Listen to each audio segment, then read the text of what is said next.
shit, I forgot to update titles. There's only 1 day left for this tournament. Or I guess 1 hour. SRD. So we're gonna see if we can pop one of these challenges real quick.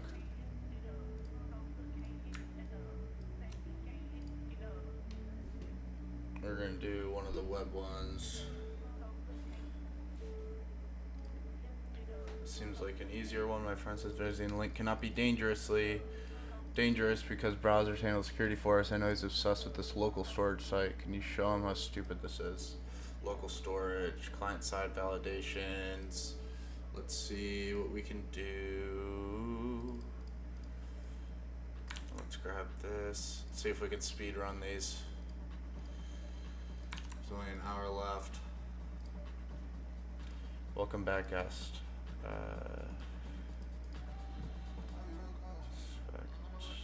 Storage, PHP session ID. There's nothing in there.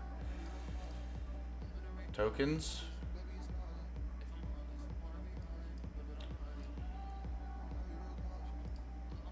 Let's copy this link. Yo, Nat.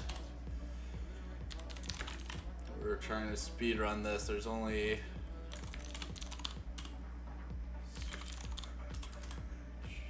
a bot. Okay, so the bot might be viewing stuff. There might be some type of JS injection. These tokens grant full access to your account. Do not share them. Warning, anyone with this token can access your account. Save or generate your secrets. Secrets are never sent to the server. A, value generate test.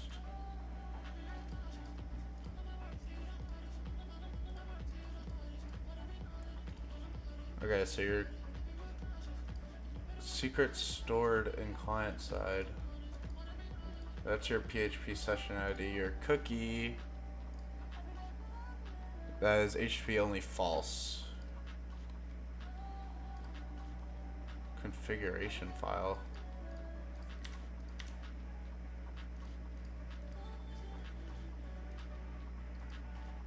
Oh shit, I didn't mean to lock my account.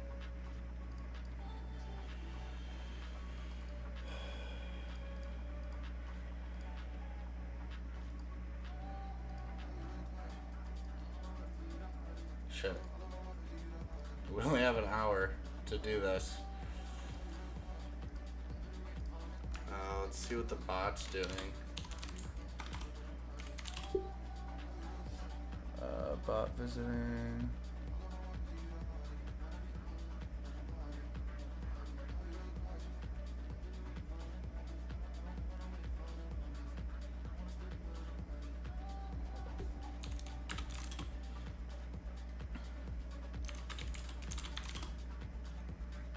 Camera.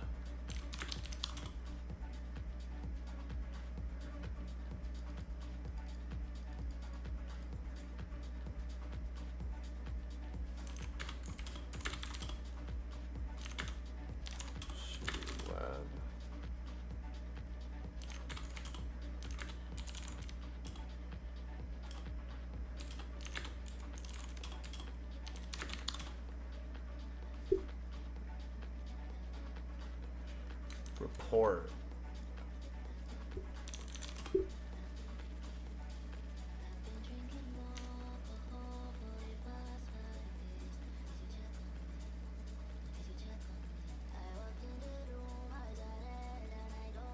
It has to be this.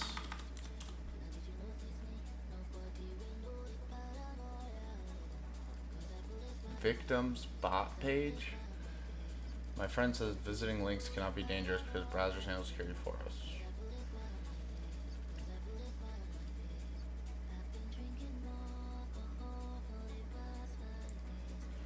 So if we do motto script, what we need to do is get the bot to fetch his own page, enter HTML, and return that to us. Profile update successfully. Okay, so what if we try escaping out of that?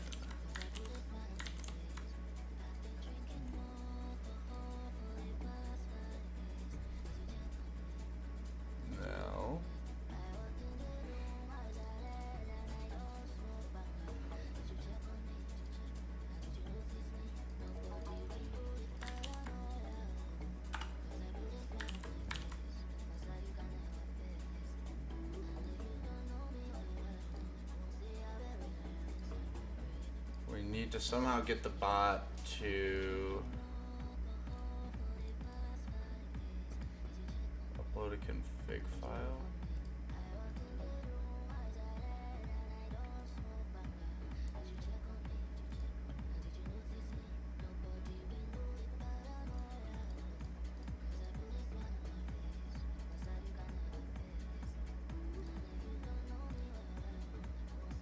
Links can never be dangerous. Port.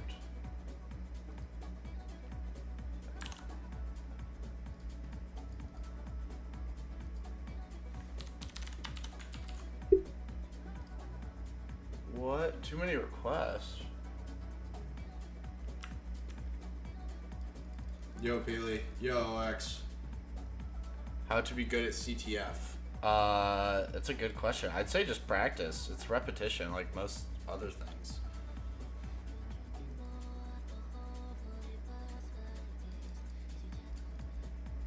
Okay, so what is the relevance of our local storage then? It's just secrets.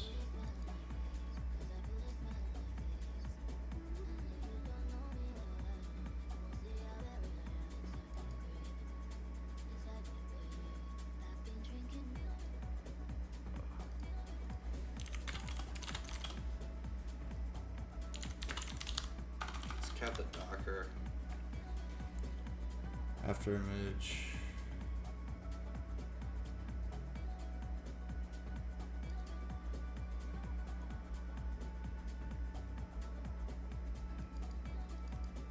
And then camera.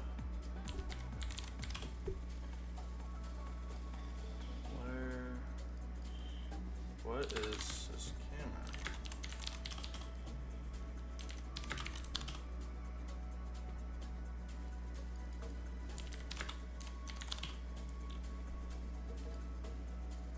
So it's getting the flag.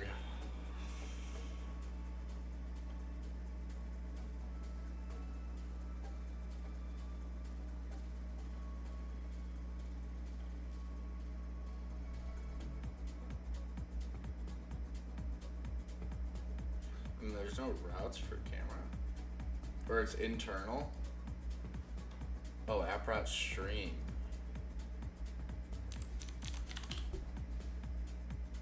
What?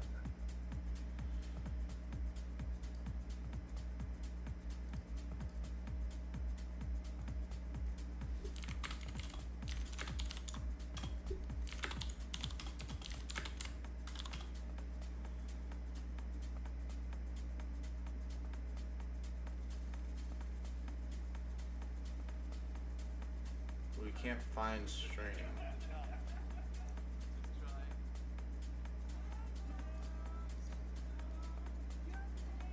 Anyone with the token can access your account. So are you supposed to get the token?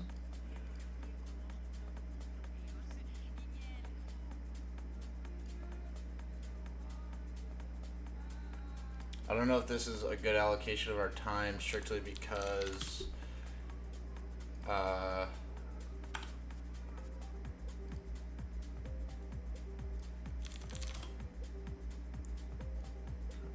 victims bot page.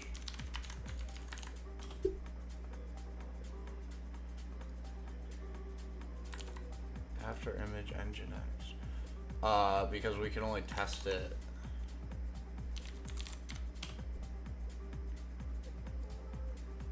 Every 100 something seconds. So let's try one of these other ones real quick. I think this will be a fun one to set up on our own time. Let's also grab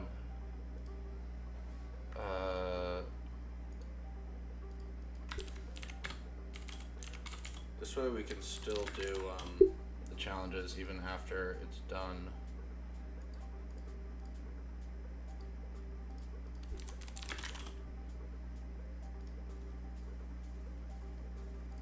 Right. So let's move to, how long do we have? We have 57 minutes.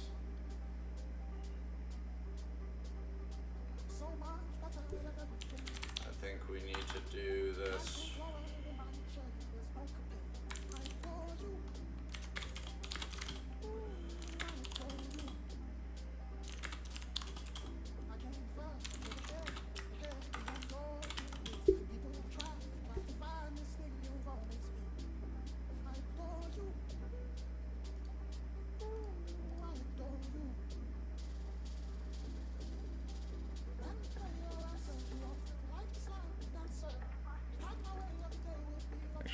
we're not gonna do that right now.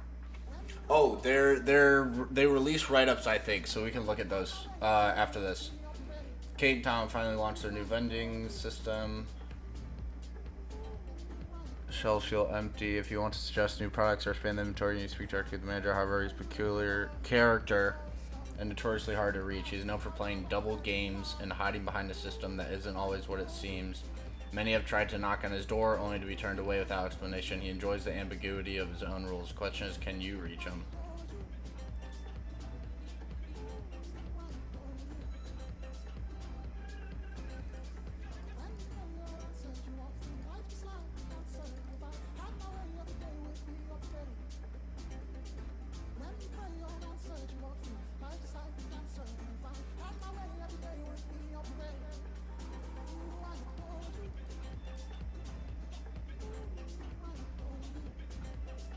Interesting.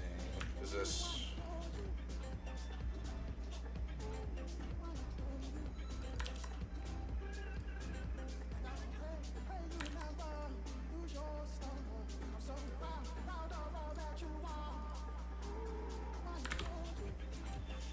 JSP.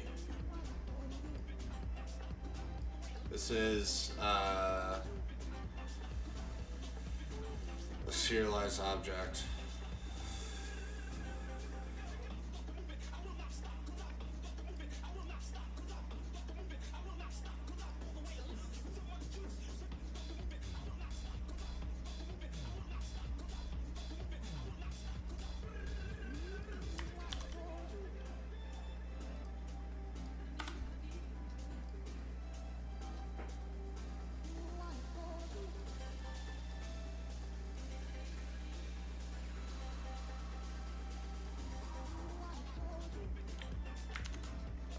There should actually be a Java deserialization scanner.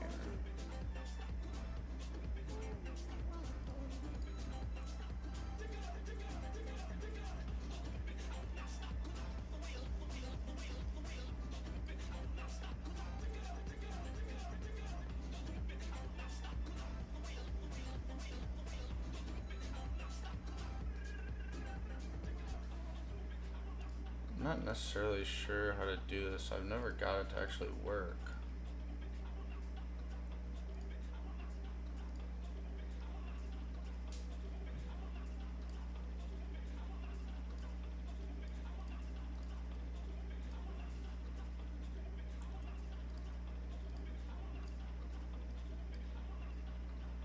We remove classic cola.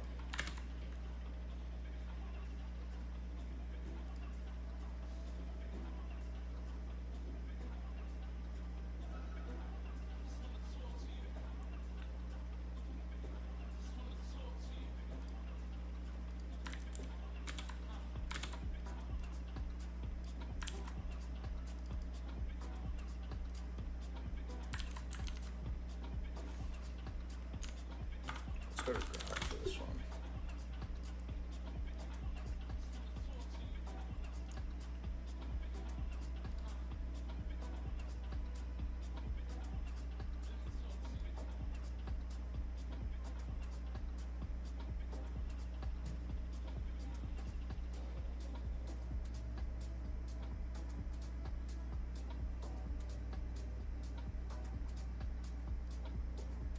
What is this?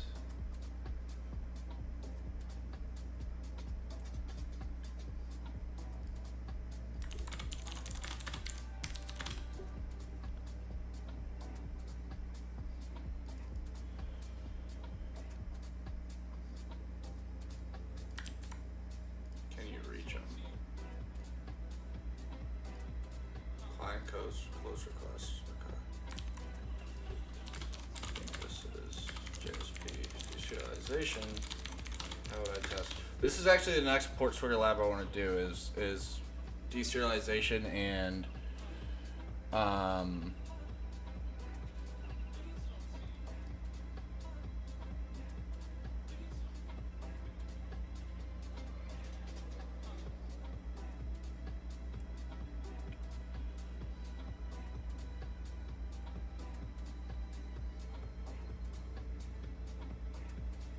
Is this not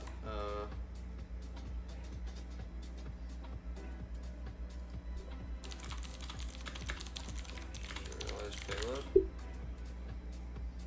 or object injection?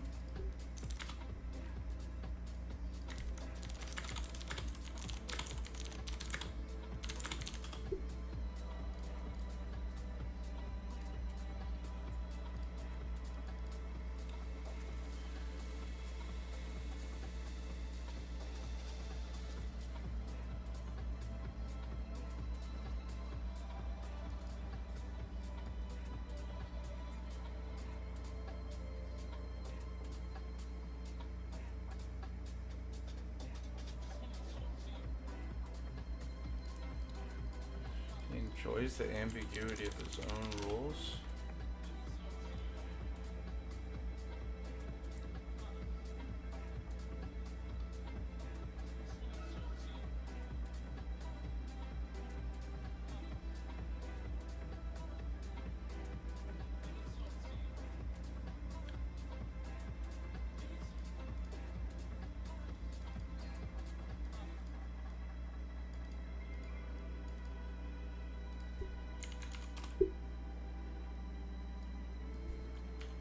Oh, is this wait a minute.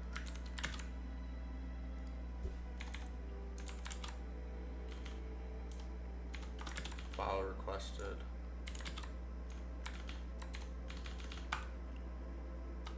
Oh, let's see. Password.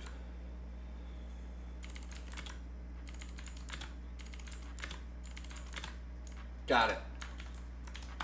So maybe it is flag.txt. Where's the flag? It's LFI.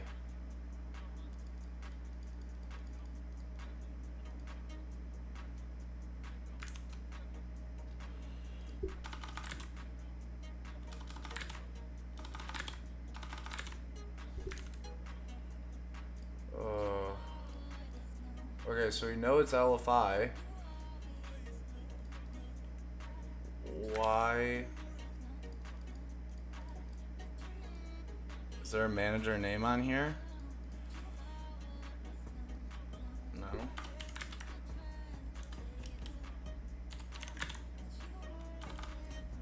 Oh.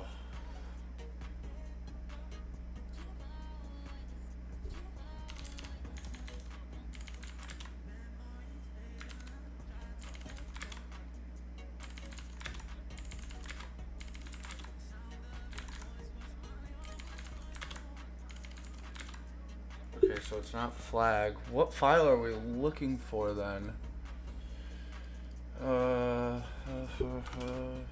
What kind of server is this? Maybe like a .env.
Oh, that's a good one. Can hunt for if it's in the Tomcat directory.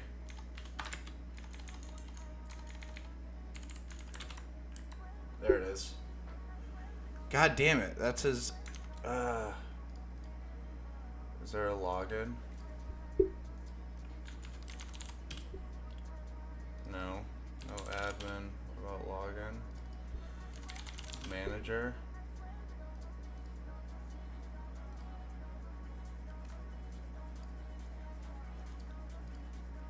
What if we FF this? Probably not it.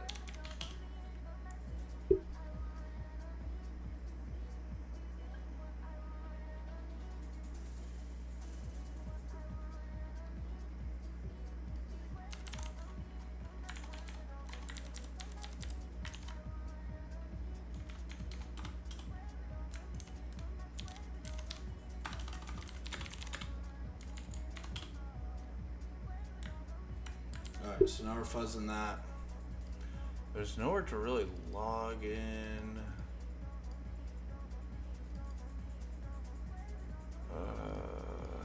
That was a great suggestion.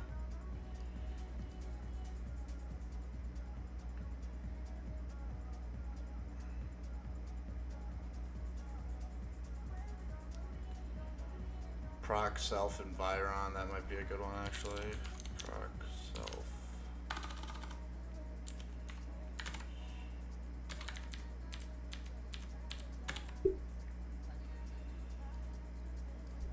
Proc self environ, and that way we can see who we're running as, and there might be environment variables as well.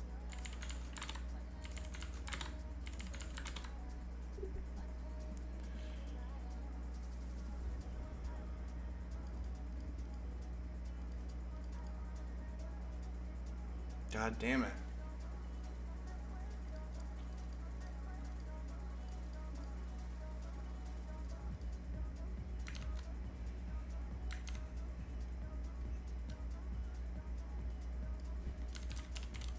There's no flag.txt.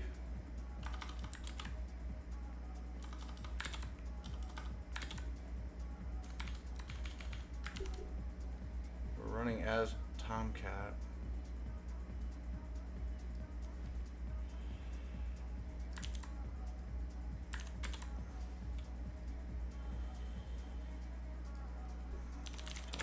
Get all API routes. We didn't find any interesting directories.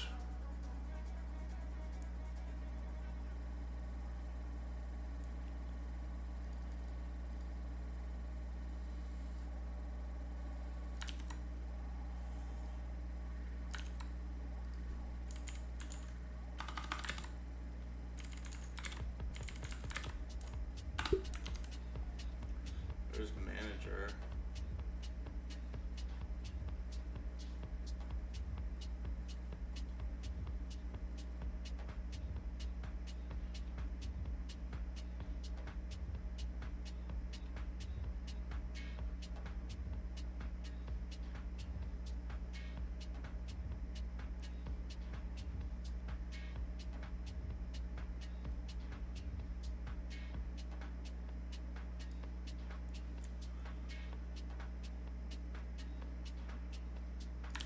Login config.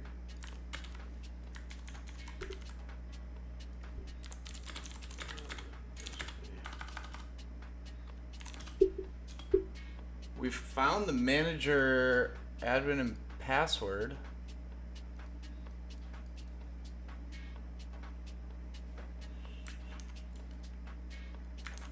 srdnlen.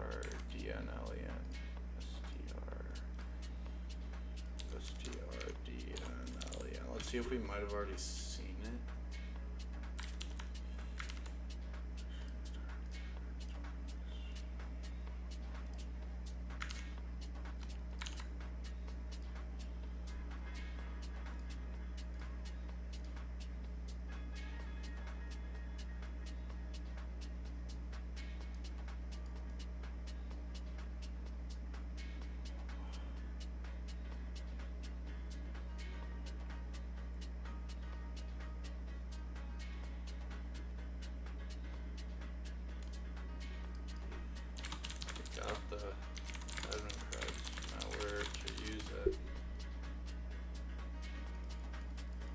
is the manager endpoint for?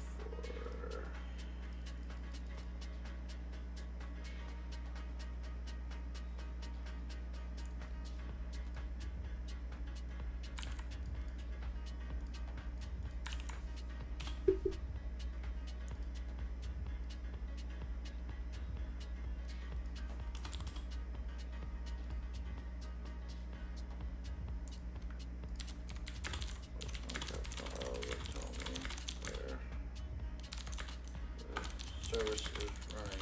What port? We do not have a lot of time.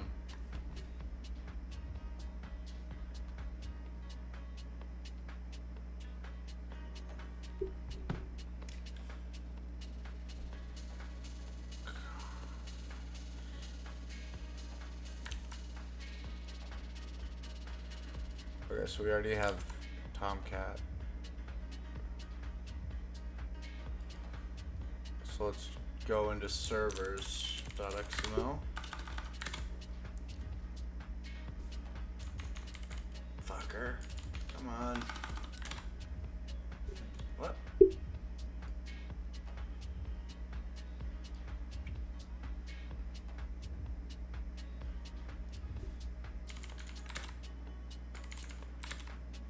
Oh, servers.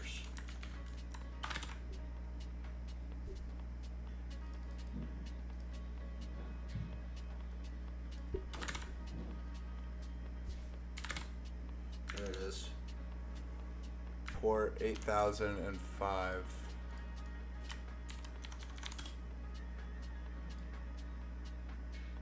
Right?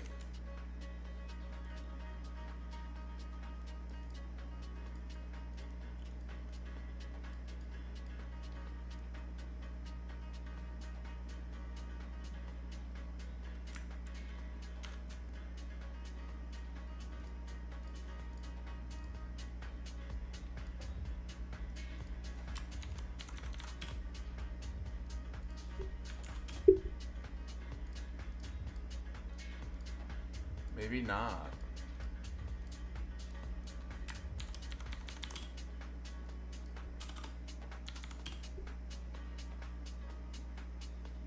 Unless it's only running on localhost. Redirect port 8443.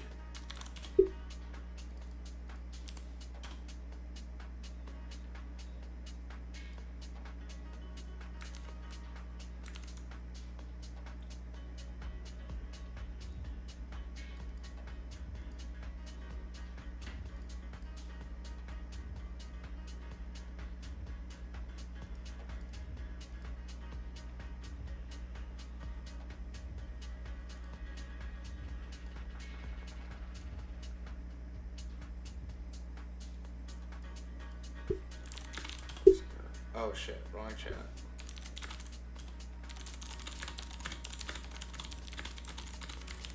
I was talking about manager, Tomcat. That makes sense.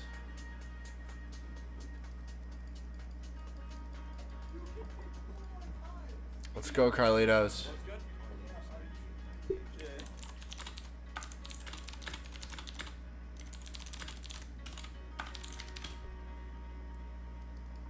He's known for playing double games and hiding behind a system.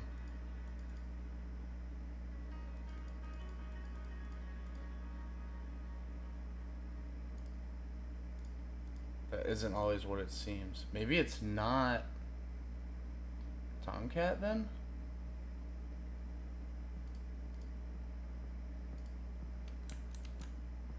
Right?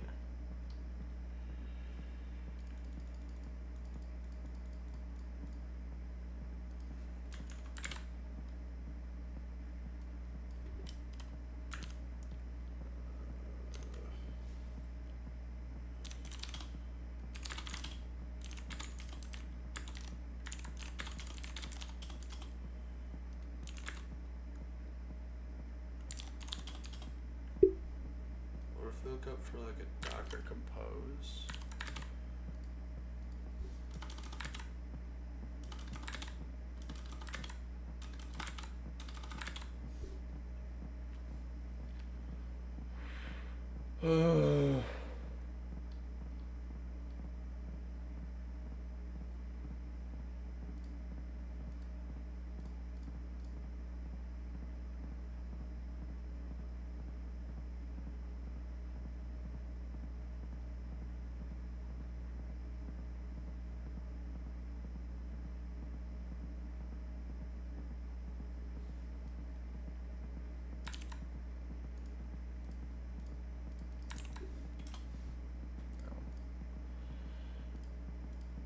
What else is this running? It's running Linux, running Apache. Is Apache.com in Tomcatter? Where is that? Let's get all routes.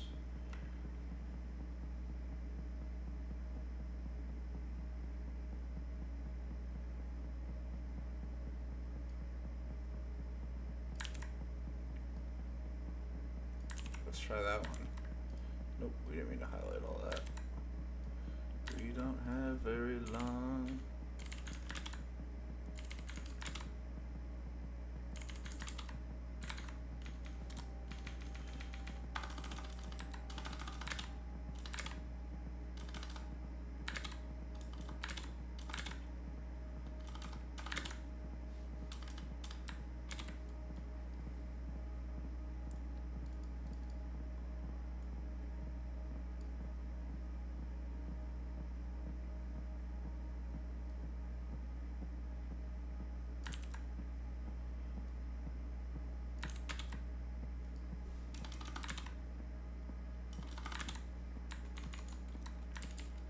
Okay, that's actually smart. What if we just get rid of this?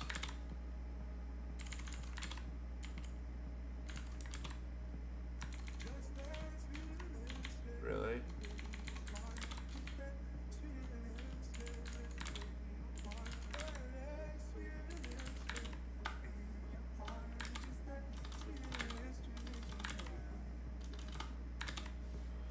Index.jsp doesn't exist. Conf web.xml. Let's go back to where our conf was. Come on. Motherfucker, why is it not there?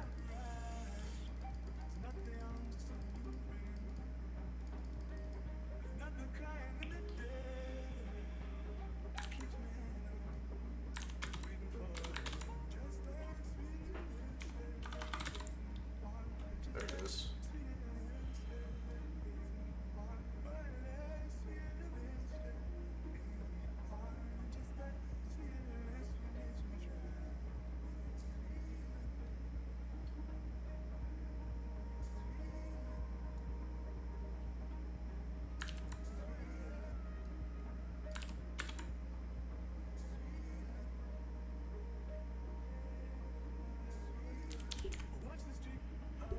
What the fuck?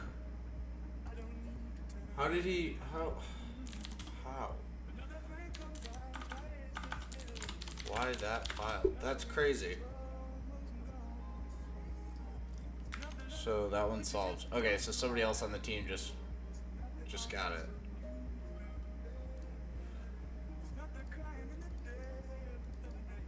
It's a CVE.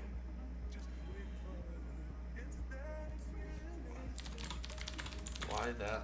Okay, so it was the specific log file that gave you the key. Alright. My friend vibe coded to-do list and insists it's secure because it runs entirely client side. Can you take a look?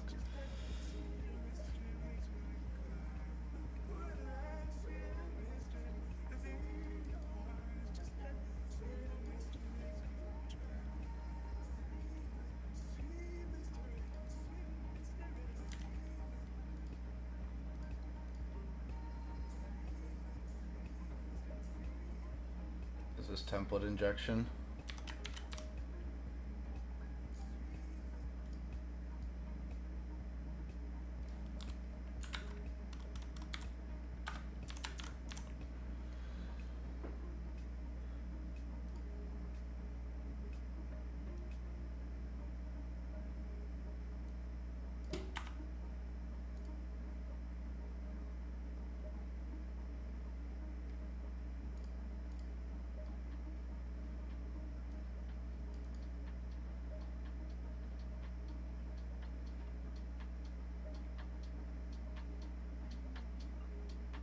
But it's a very specific template injection.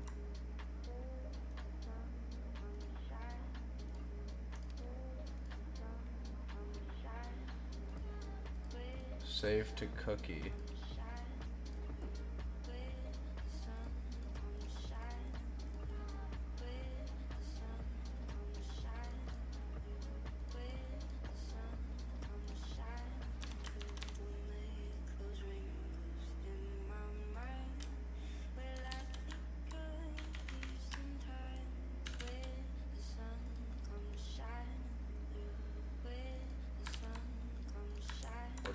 JWT token.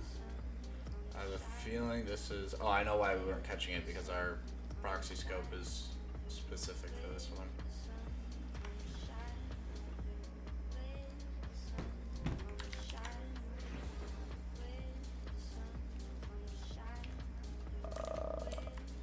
No.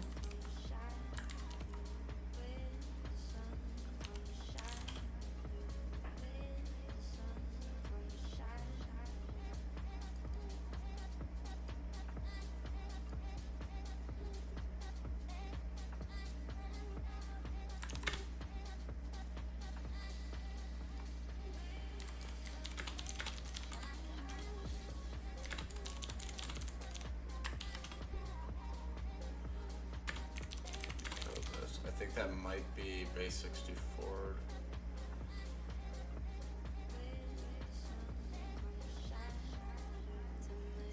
It's getting my username from here.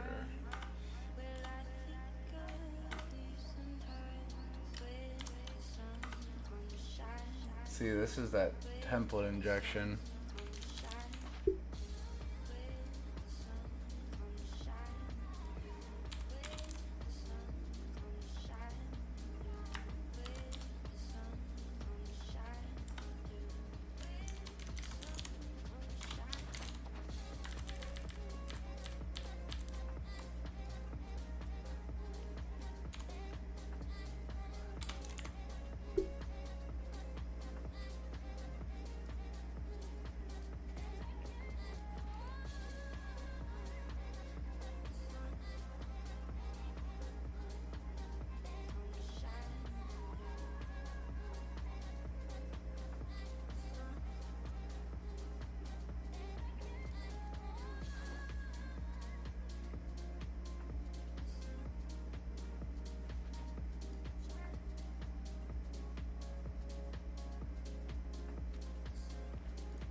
Shared username, admin, and then let's go to encode. Let's see if that works.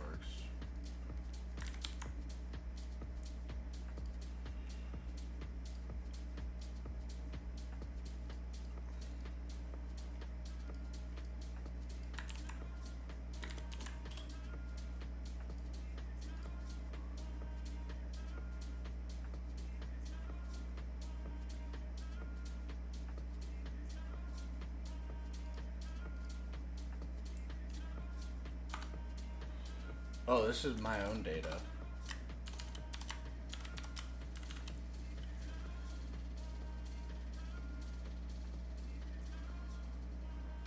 is it not template injection?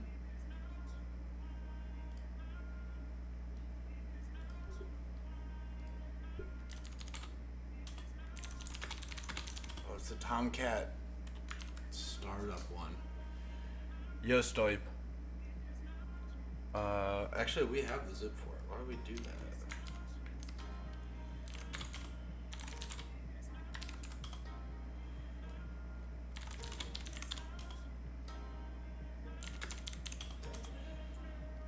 Oh, there's a bot. CD bot.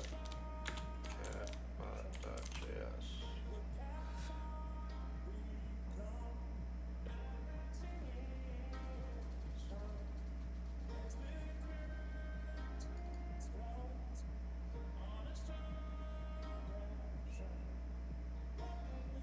Why would there be a bot?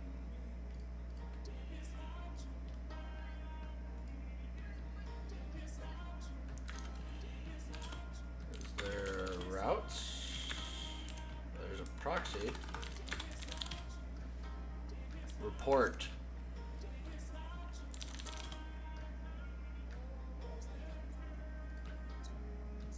Wait, to-do list, Chals.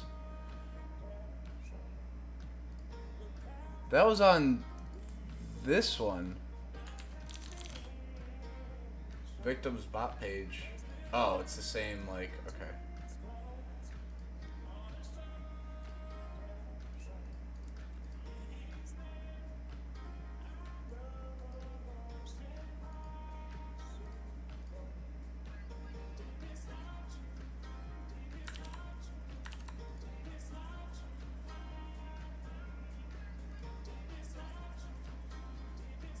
Is this an actual thing? I don't get. No, text-to-speech is not working. I forgot to. Here we go.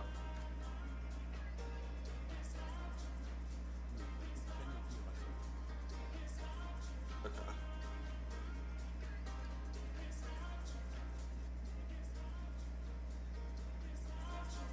All right.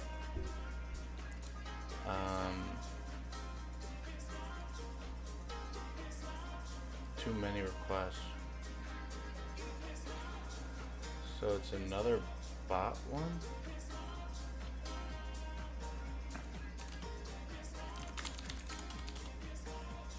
Maybe not. Maybe the bot's designed to throw it off.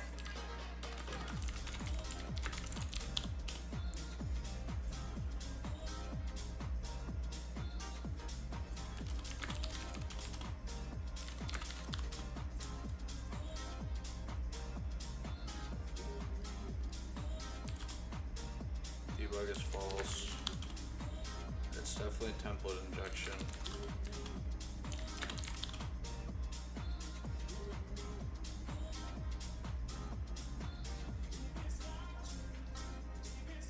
Maybe.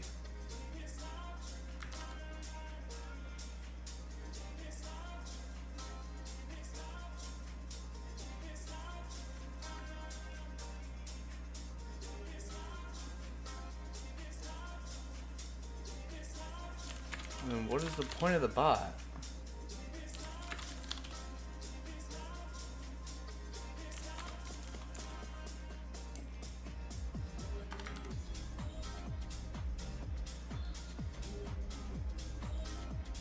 You can't report your own page, it's your own to-do list.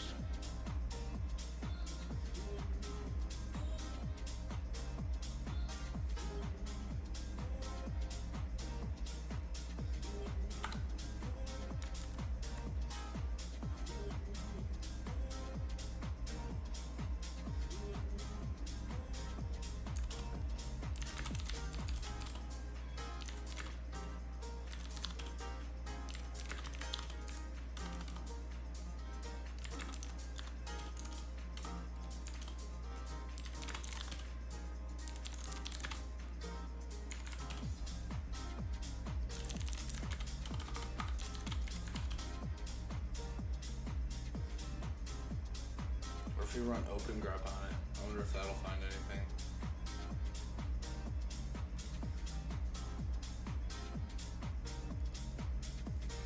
Nope.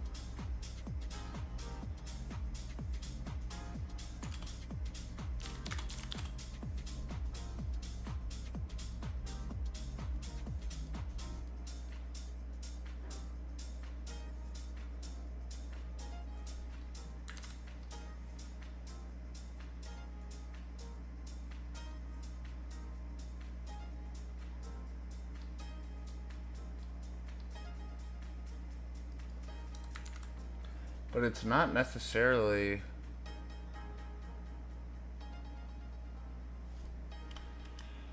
I don't know if it is template injection. It's not doing it.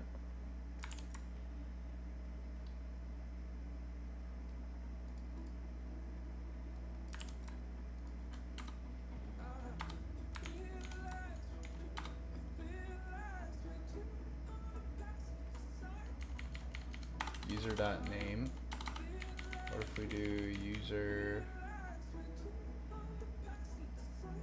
name?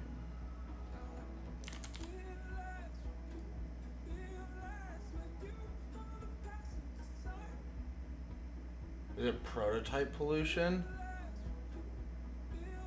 Maybe it's prototype pollution.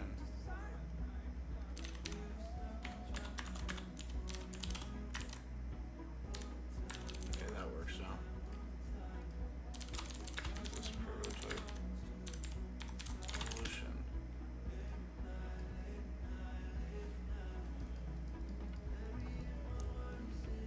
The eHack stream got suspended.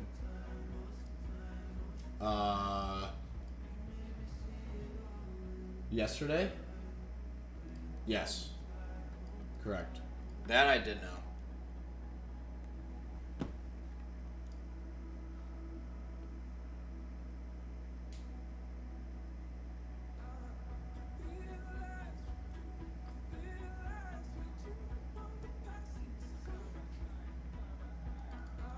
It is doing a merge. Oh, it could be like a bass assignment.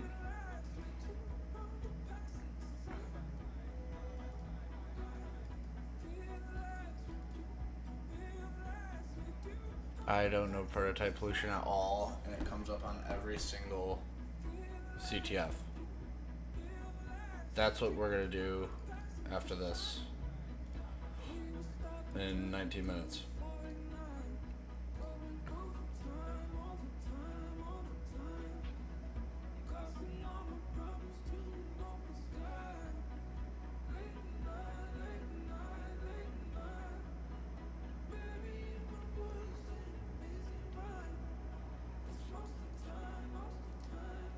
So if we wanted to do this, we could do name equals this.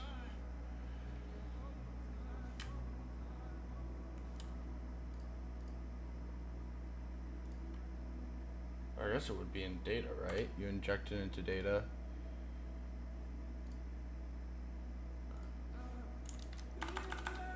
Prototype pollution JSON test.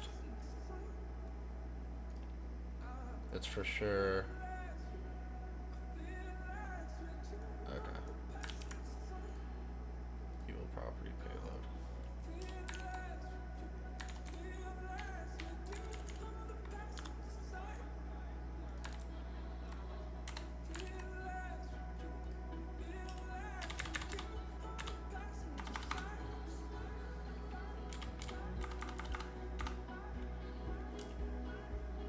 Oh, and then you just comma that. And then you do this.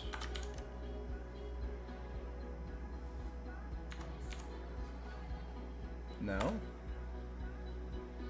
Double quoted.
Oh, there we go.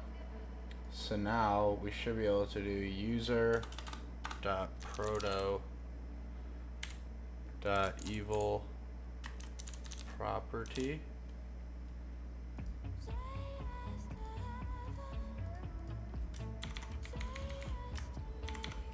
There it is. Yep. Okay.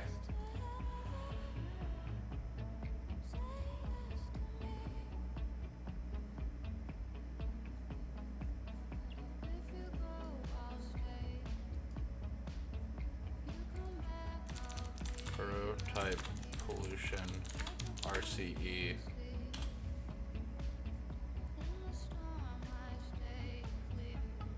Constructor.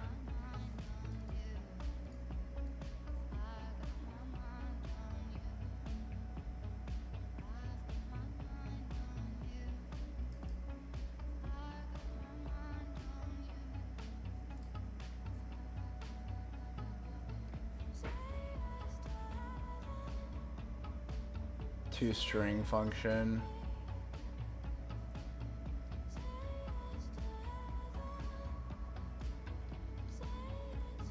Can we use this?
prototype pollution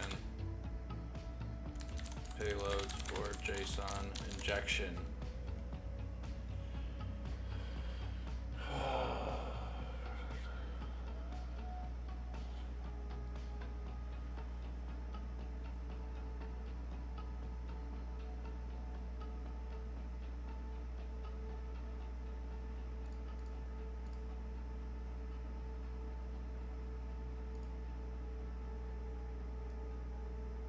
Maybe I don't need the brackets.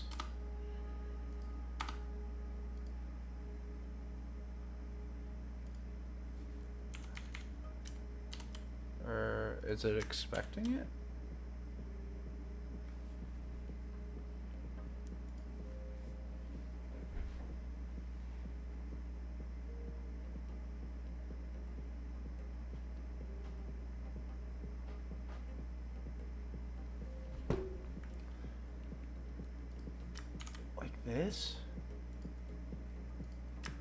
This is why we need to learn prototype pollution.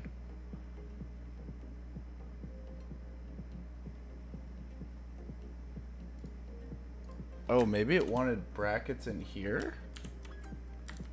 No.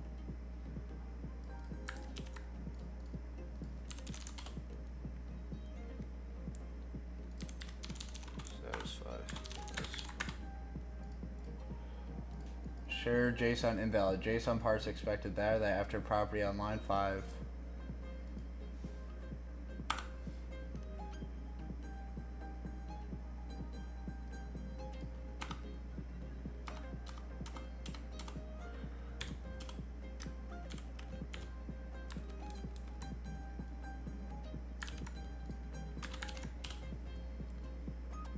Stop that, Cloudflare.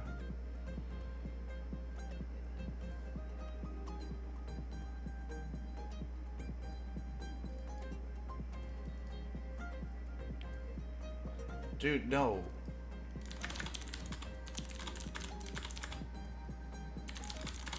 Oh, Grog.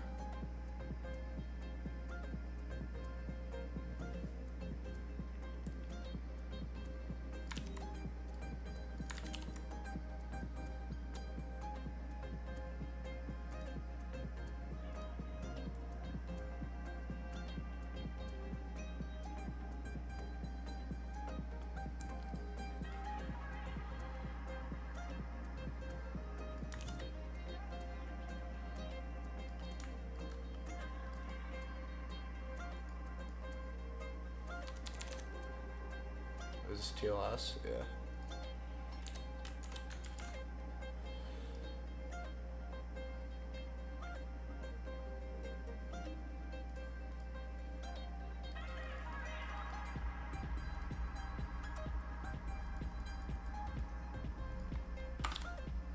ArgV1.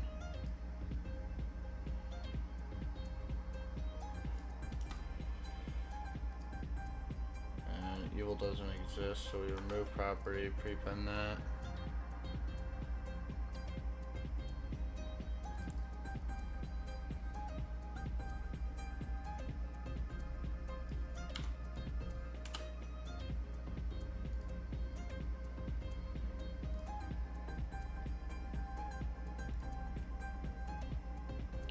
It's not working.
That's what we need.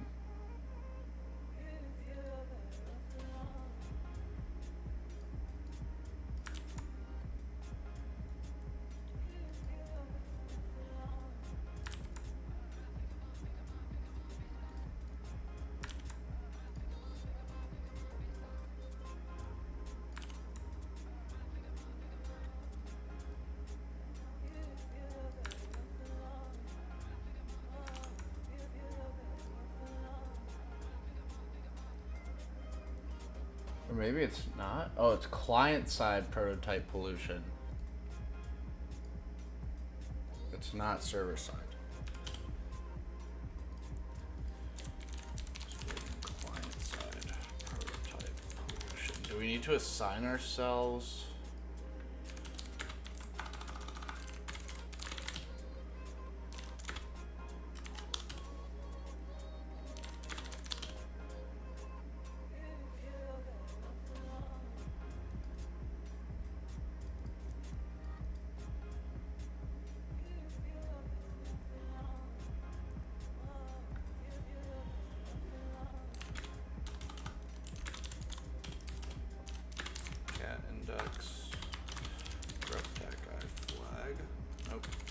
How do we get the flag then?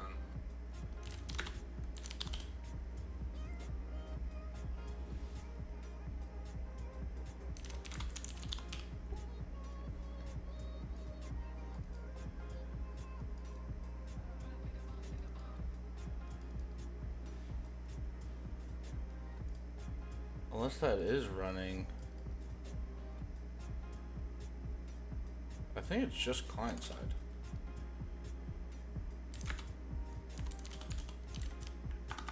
And I think bot is what the fuck?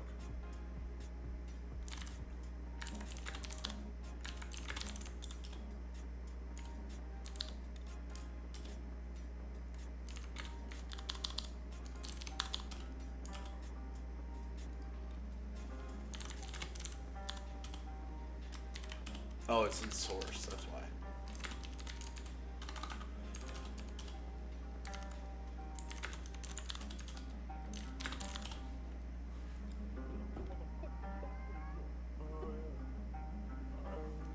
Or I guess your cookie gets sent with it, right? So maybe it is server side.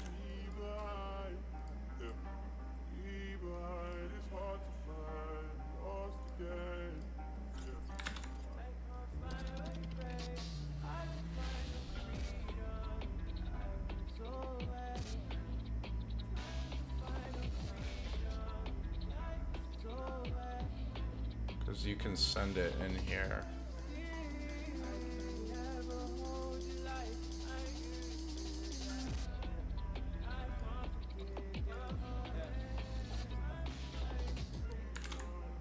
And it generates it.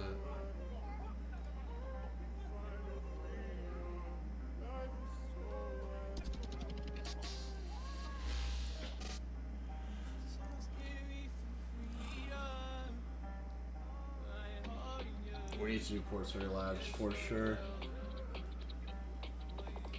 On PHP object injection,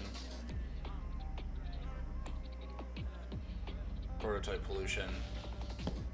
Prototype pollution comes up. That's how you want to get good on CTS? Who's asking about that? OXB? Every single CTF.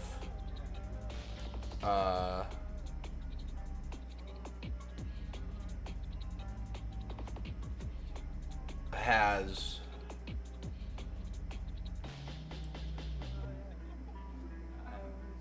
prototype pollution.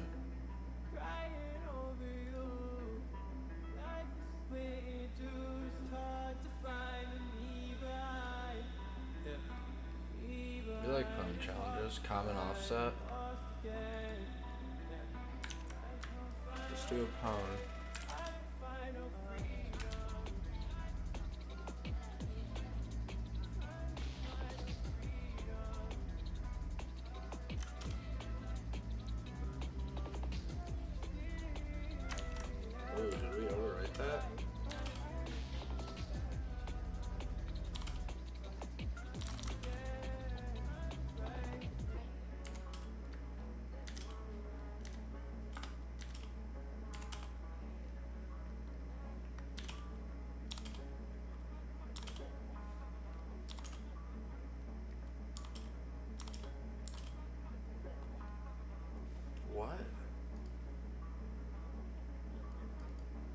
offsets.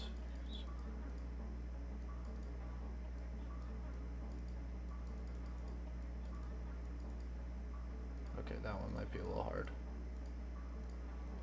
We need to just master web and prototype pollutions. I've been saying this forever. This is srdnlen.it, srdnlen.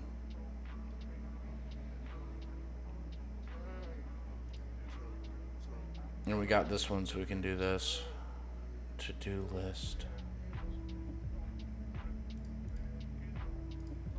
Yeah, we need to do prototype pollution. For sure.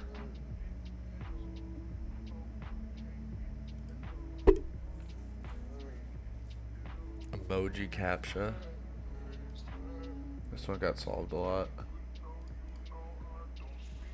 This one got crushed.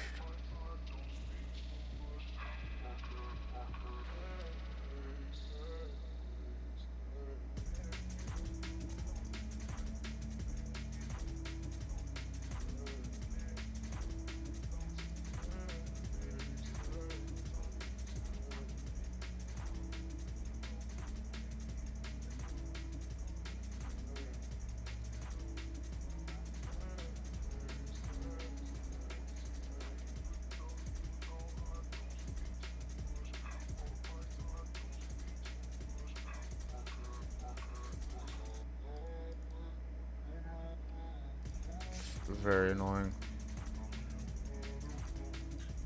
We need to figure out prototype pollution.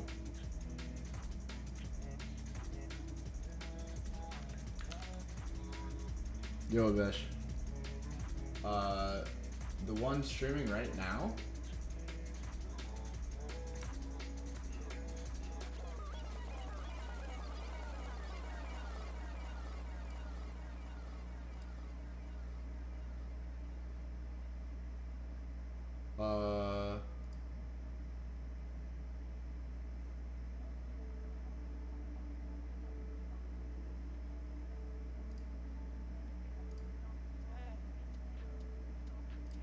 Oh, I just gotta upload a file for.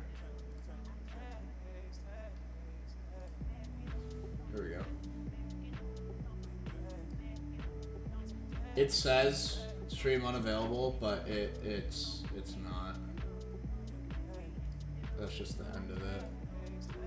So I'll upload all those or update them. Yo, Blunts, what up? Long time no see. Alright, I need to make a call real quick. Yeah, we hopped into this CTF pretty late. 55 seconds left.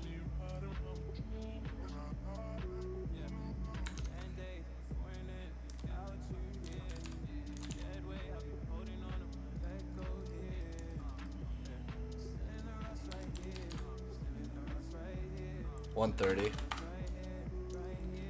out of 14. How many people completed a challenge?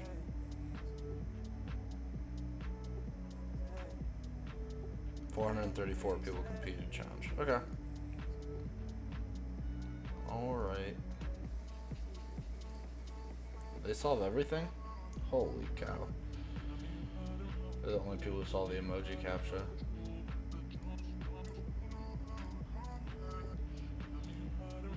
Alright, I will be right back. It's good, Blunts. I'm glad to see your name. It's been forever. But I'm glad. I'm glad you're still around. The OG, Mr. Blunts. Alright, hold on, let me make a call real quick.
carpet with light around the curtains. Two people from a circus on a flying carpet.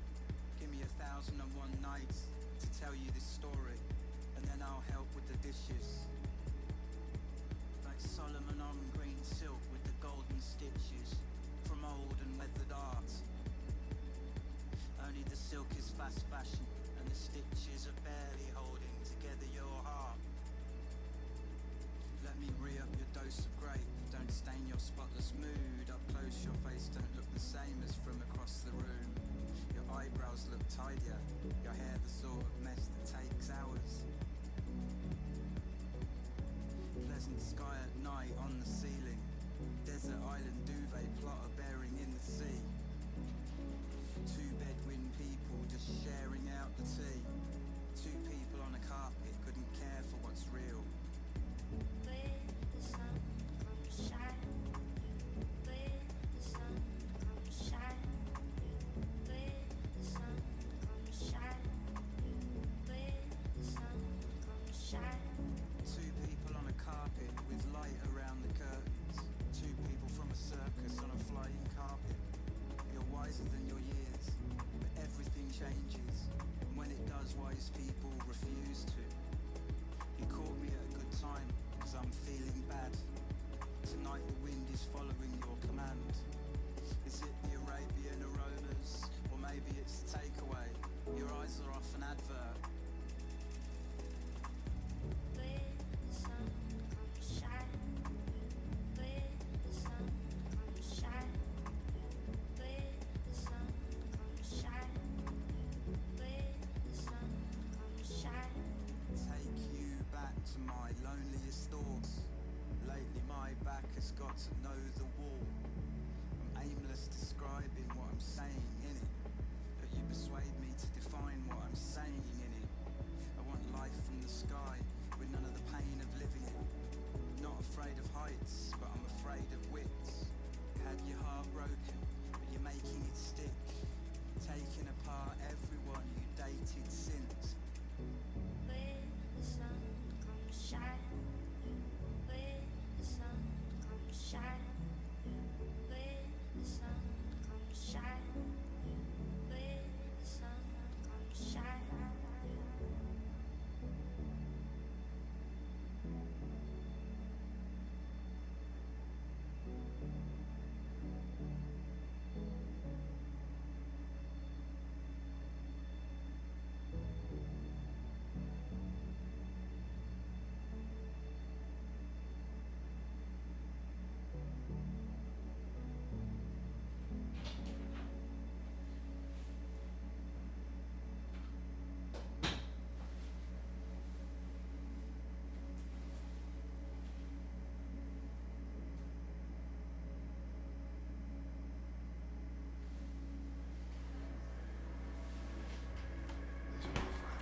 All right. Let's figure out prototype pollution. We have not done Portswigger in so long. Fuck it. What is control? Command J is supposed to split panes in Hyperland, and mine is not doing Creeping that. through the night. Why? A real master bus. Something's wrong. One street to another. And as I look around, all I see is fragile hearts. Hello, mate. Alright. I'm not gonna be here forever. Fuck it.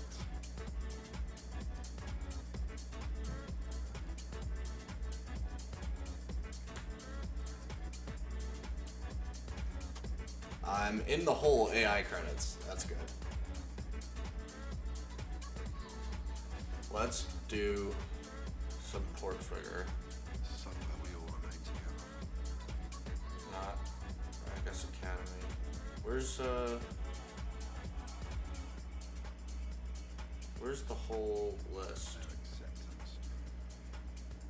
It's making me feel a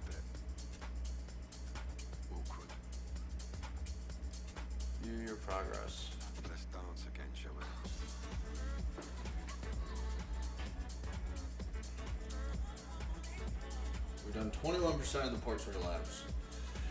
We solved almost all the SQL ones. Let's just do prototype pollution because it's the most relevant.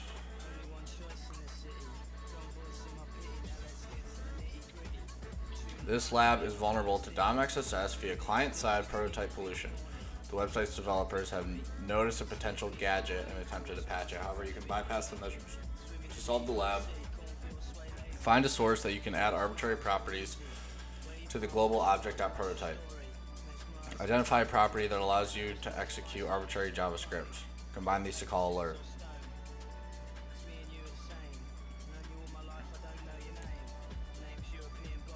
Let's go. DOM Invader makes it really easy because you can just open it up in Burp Suite and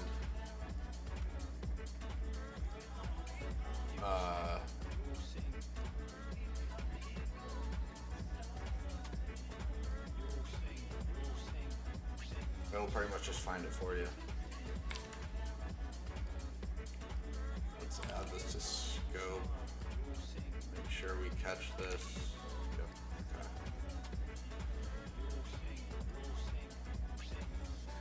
Okay. I'm assuming it's Wiener Peter.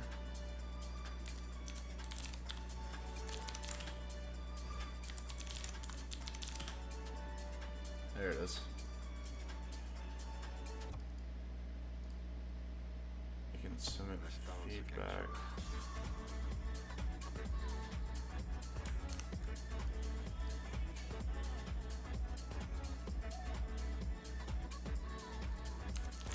Finding prototype pollution client side gadgets.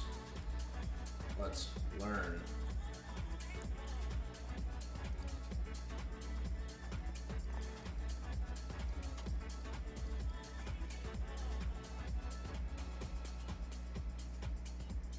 Do we have to use that?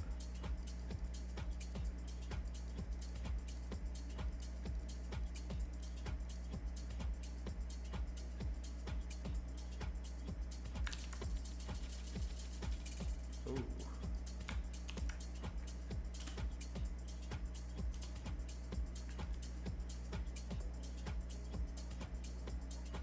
That doesn't work. Why?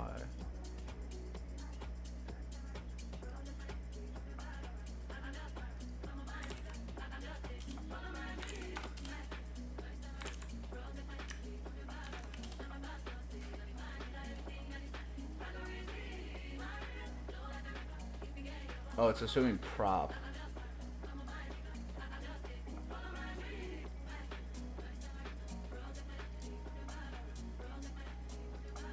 Is there our email?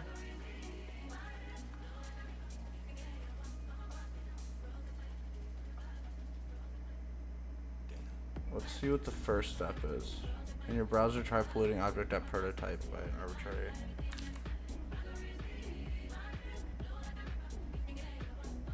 Via the query string.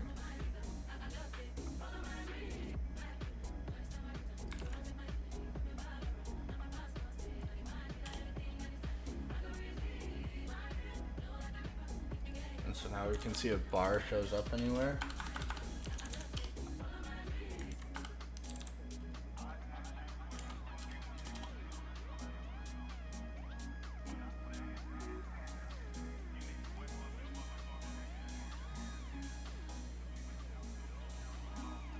Oh, so you just do that and then you do object.prototype.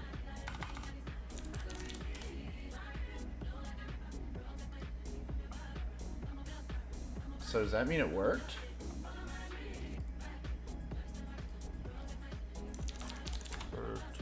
Finding prototype pollution manually.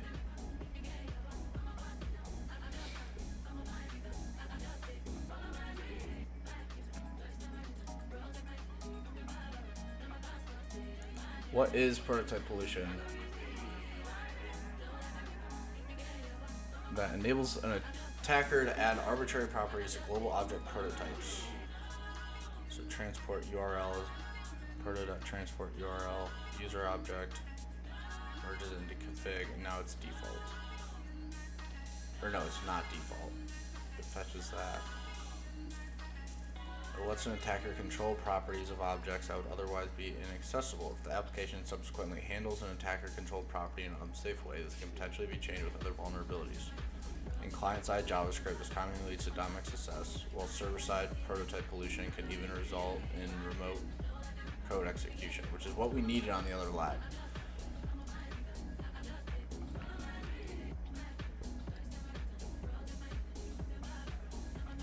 JavaScript uses a prototypal inheritance model, which is quite different From the class-based model used by many other languages. What is an object? Key value. User has all these assigned. And user is the object. And every object has a proto by default. You can access the properties of an object by either using dot notation or bracket notation to refer to the respective keys. As well as data, properties may also contain executable functions. In this case, the function is known as method.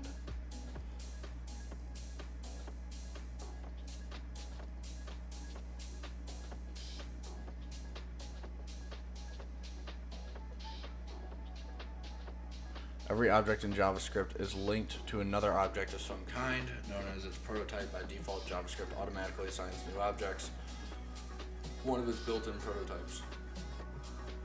For example, strings are automatically assigned the built-in string.prototype. You can see more examples of these global prototypes below.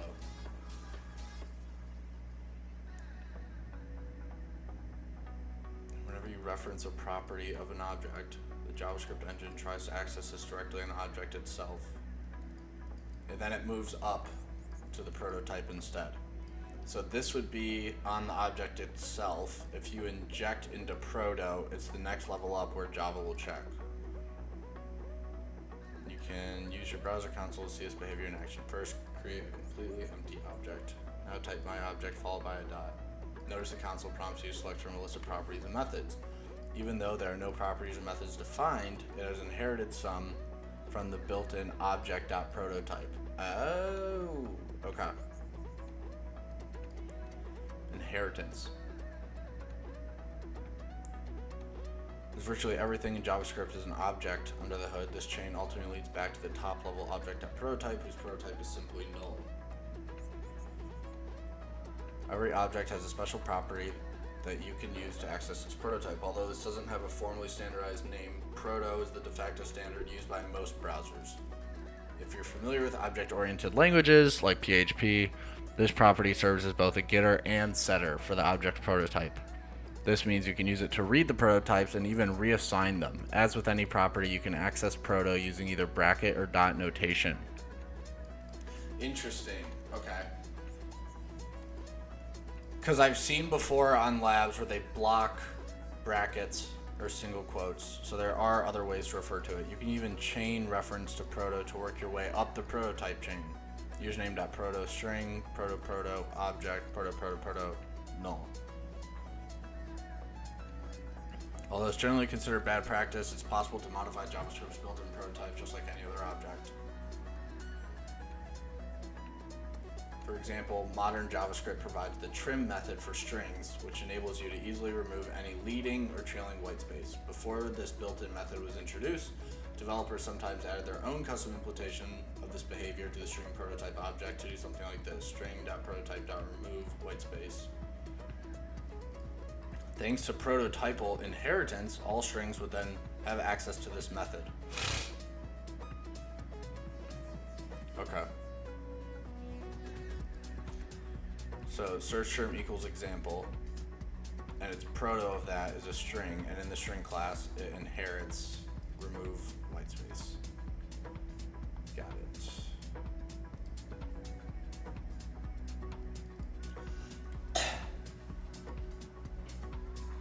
Prototype pollution vulnerabilities typically arise when a JavaScript function recursively merges an object containing user controllable properties into an existing object without sanitizing the keys. This can allow an attacker to inject a property with a key like proto along with arbitrary nested properties. Due to the special meaning of proto, the merge operation may assign the nested properties to the object's prototype instead of the target object itself. As a result, the attacker can pollute the prototype with properties containing harmful values, which may subsequently be used by the application in a dangerous way. It's possible to pollute any prototype object, but this most commonly occurs with the built-in global object.prototype. Successful exploitation requires a source, any input that enables you to poison prototype objects, a sink, a function or DOM element that enables arbitrary code execution. Exploitable gadget. This is any property that is passed into a sink without proper filtering or sanitization. Sources. URL, JSON-based input, and web messages. Prototype pollution via the URL. Consider the following URL, which contains an attacker-constructed string. When breaking the query string, which we just did, down into key.value pairs, a URL parser may interpret proto as an arbitrary string.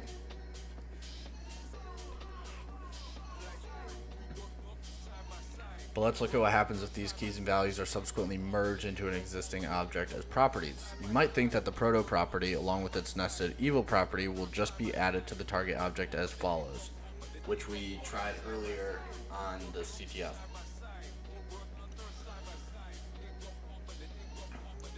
Hold on.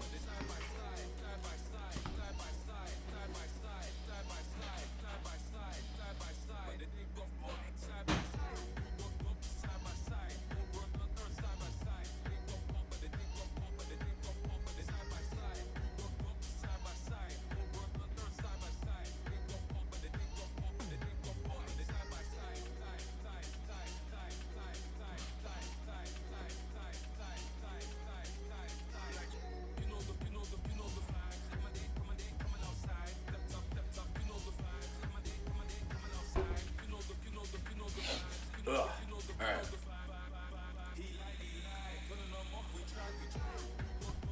Loogie. However, this isn't the case. At some point, there are recursive merge operations assigning it target object, proto, evil property, payload. All objects in the JavaScript runtime will now inherit evil property unless they already have a property of their own with a matching key. Okay, this is good stuff. Sources and sinks like XSS. Okay. So by doing object.prototype, how did it know?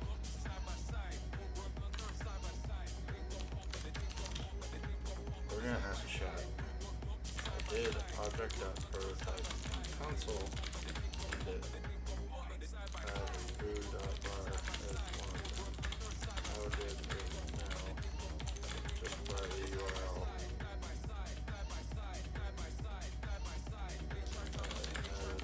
to object. Why did it add to object from the URL?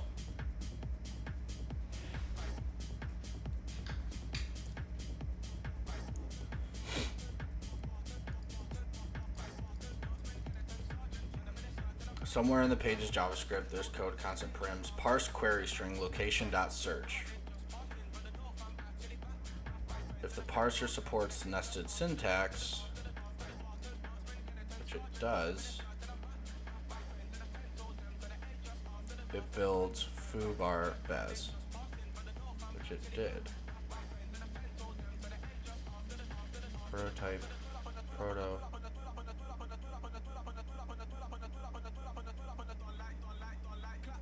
So when you supply this, the parser builds JavaScript proto foobar. Now here's the critical part. That object is merged into another object like this. Object assigned target parse params or extend true target parse params. The JavaScript interprets proto specifically. Instead of creating a normal property called proto, it modifies the prototype of the target object. If the merge target is curly brackets or something that inherits from object.prototype, object.prototype.foo equals bar.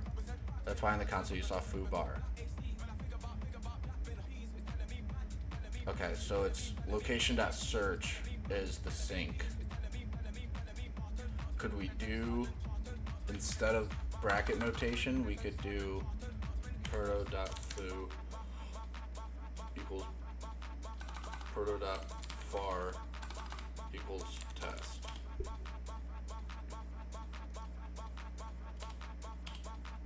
And now that doesn't work.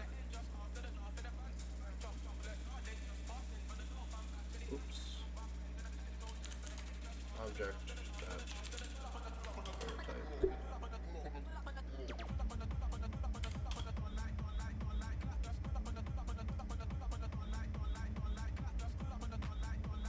Oh, it has to be like that in the browser.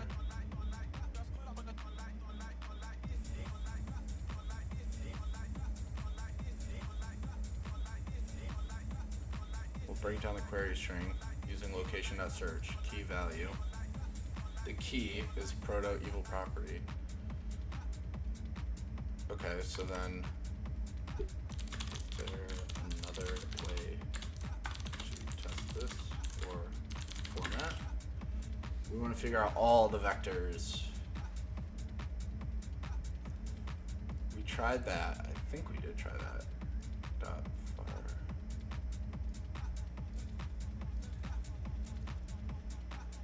Let's test. Which did not return. Prototype. No. But then with bracket notation,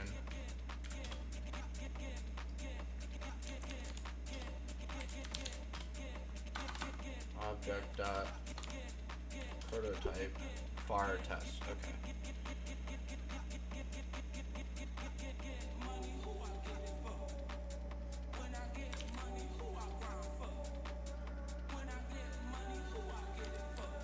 Some parsers only pollute when merging nested objects.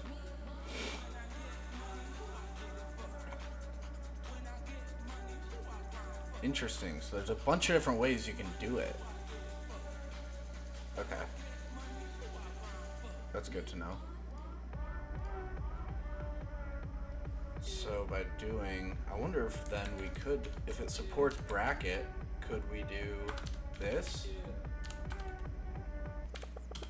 And then we do object dot prototype. It did work, okay?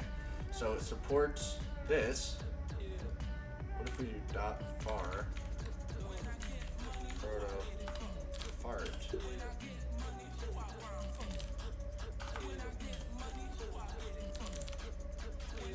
That did not work.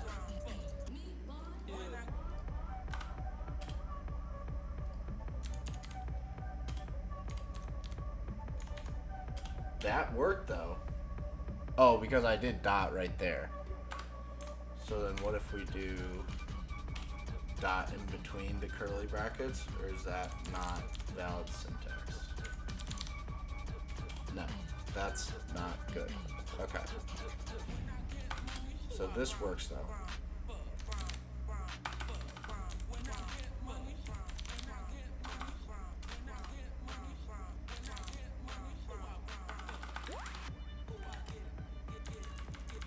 I need to make browser console bigger.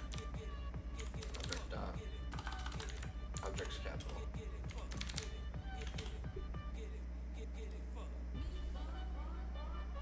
And fart gets constructed. And if we look in here for test renders, maybe not. Okay, so we know that that works. What if we change this to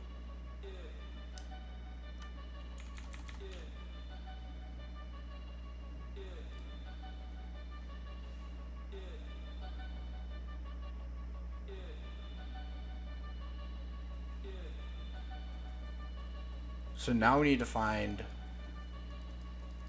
a sync, or do we just do alert 1?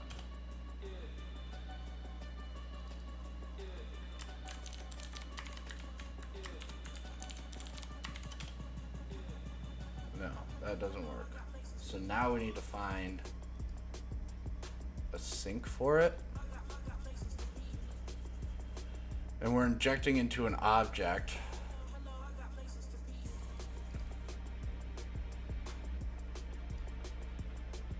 So if we see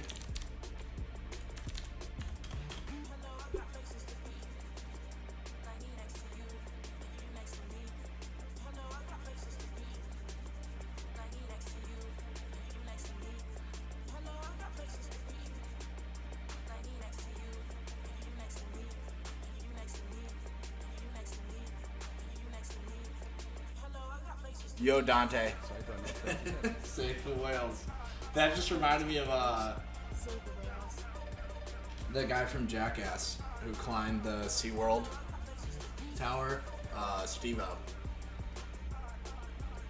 to bring attention to SeaWorld's abuse.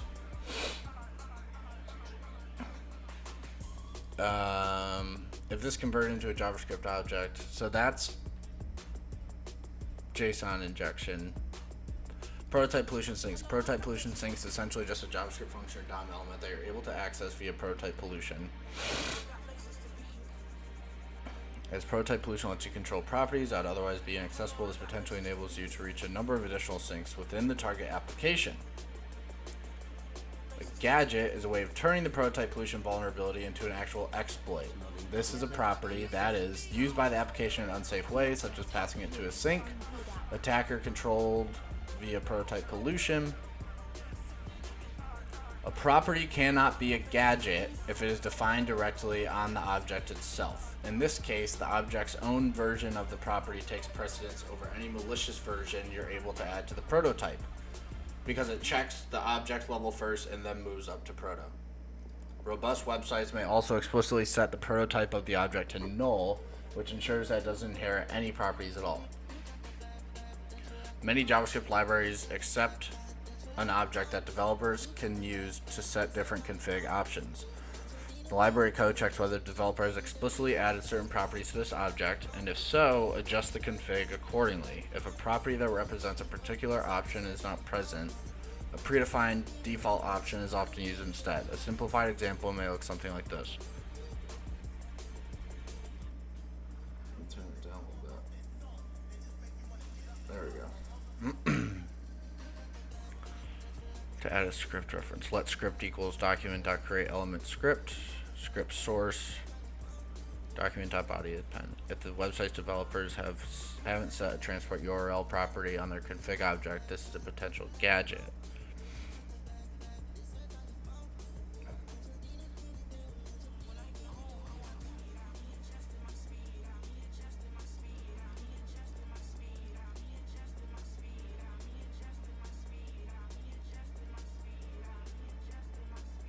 Okay, so now we have to do how to find prototype pollution gadgets in browser console. And then finding sinks. Manually auditing scripts for, okay.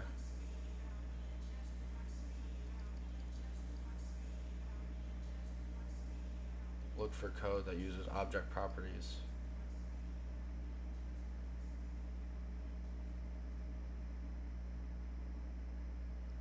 Okay, so we have to check the loaded JavaScript. There's search logger configurable. Await fetch URL post keep alive JSON stringify params. So it's a logger, I think, that we're exploiting. Search params, let config, params depend, new URL location, search params to string, transport URL is false. Object define property, config, transport URL, configurable false, writable false. If config has transport URL, let script, document.create element script, script source, config, transport URL, document body append child script. So I think we are going to exploit transport URL, and it puts it into the script. So if we do transport URL equals apples.com, and then we inspect for apples, That doesn't execute. What if we do the data trick? Because it's injecting right into the script. Was that not the... Oh, data.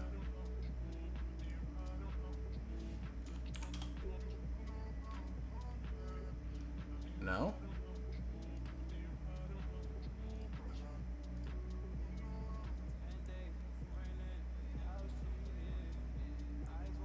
Search logger.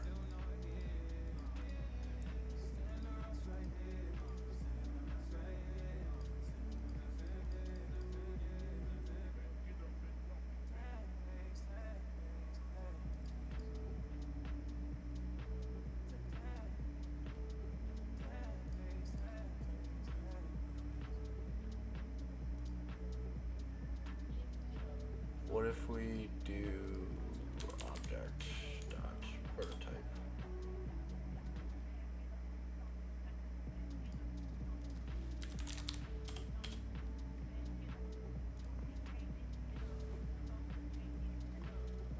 So there's our sync. It's we saw the sync. It's going into the script. Configurable is false.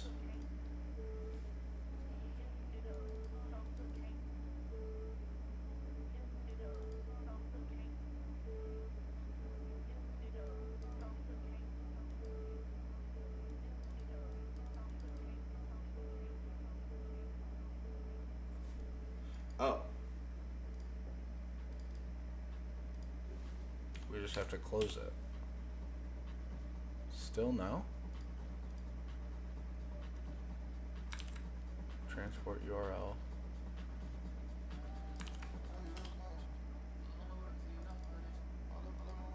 Is it this bracket that's killing it?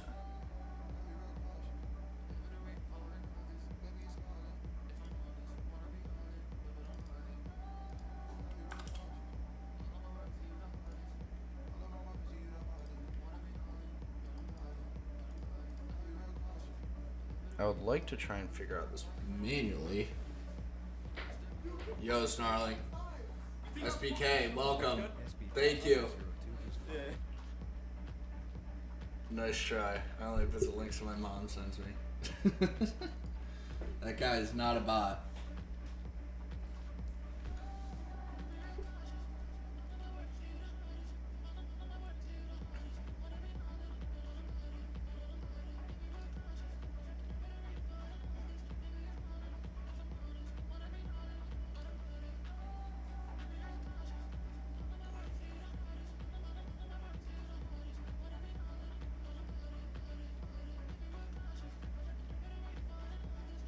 Oh, it's only for search?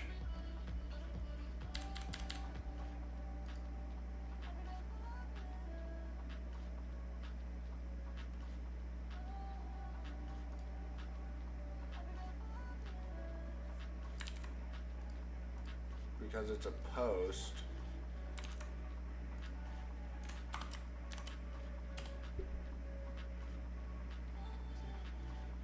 Maybe not. What if we inject into search? No. I think it's on the main page.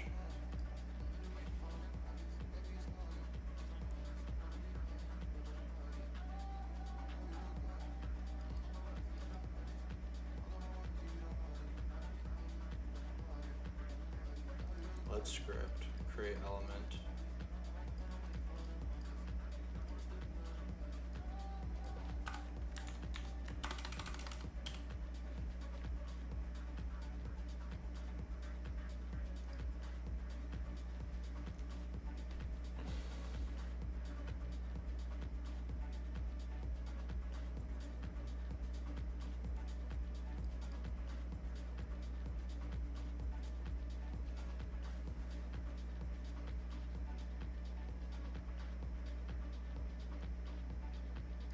Do we have to?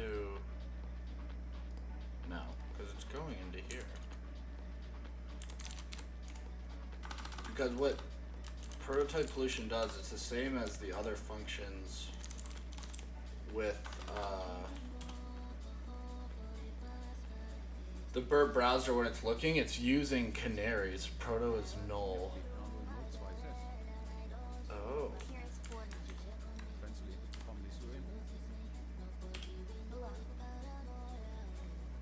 Let's go. What up? Object dot prototype.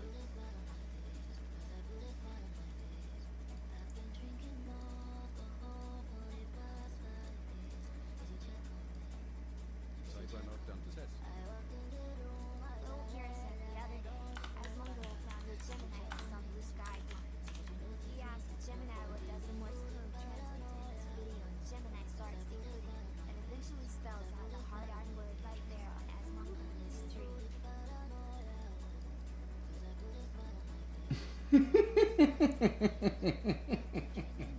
That's hilarious. Jesus Christ. I've seen one of the good guardrail tests that companies use and people use when they're training their LLMs is to just get it to say like fuck. And people have spent a lot of time on like trying to get ChatGPT and Claude and stuff to Say it.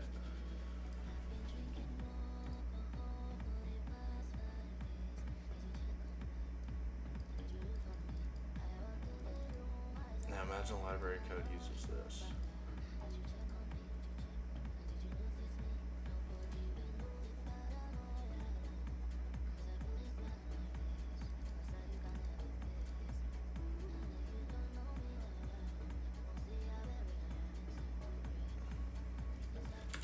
I want to do it manually. I know the tool's gonna do it for me.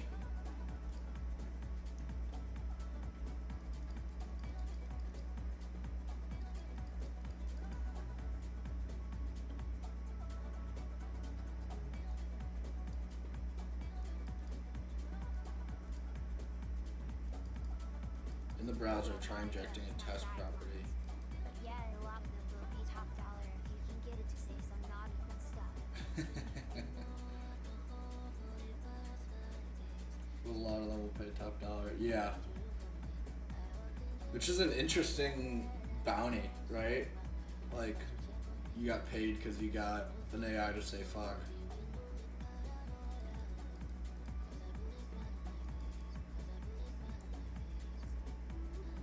Find and trace potential gadgets. Go to the sources tab.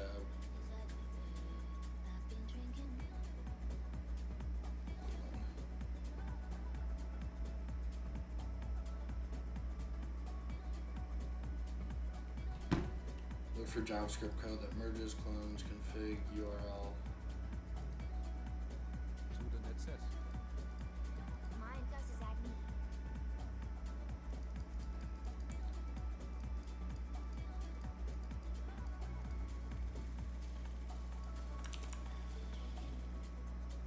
Oh, that's smart.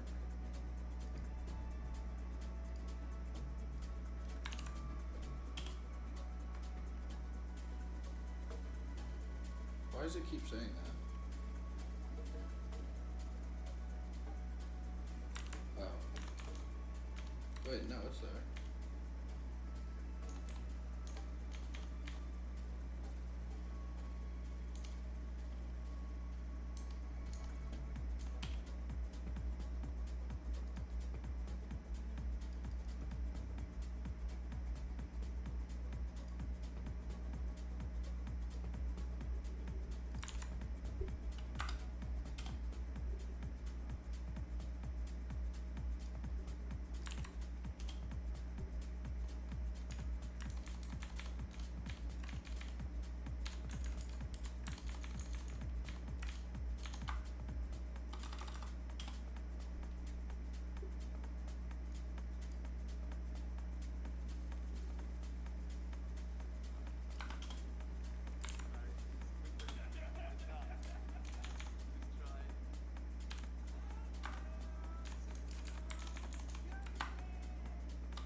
just wanted to see them. They didn't know I was saying exactly.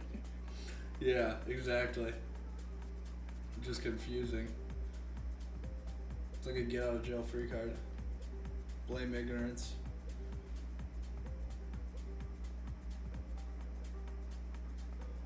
Or search source.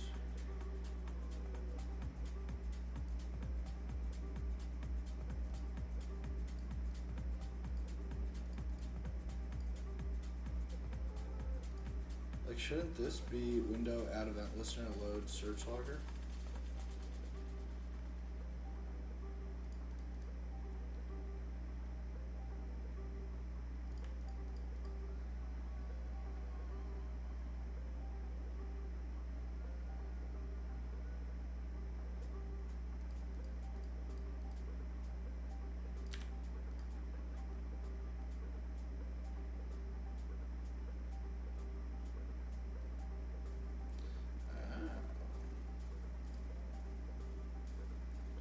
So we'll do proto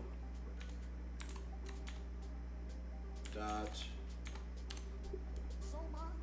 It did log it once we searched it, but we have to.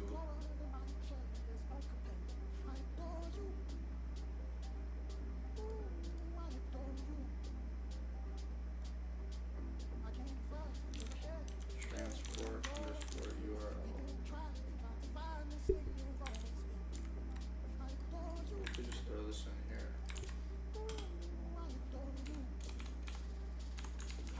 Unsafe internet business entirely that some people take for fun. No, it's only on post. Comma search. Search equals A.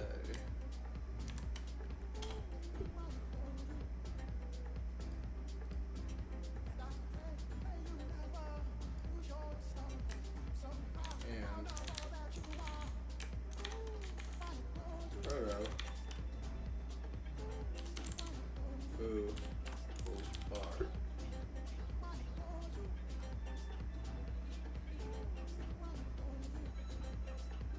So now if we go to object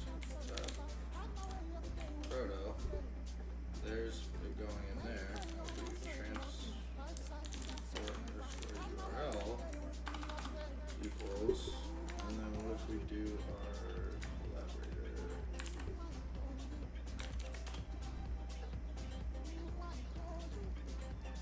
I think it just logs that. It's data. Alert.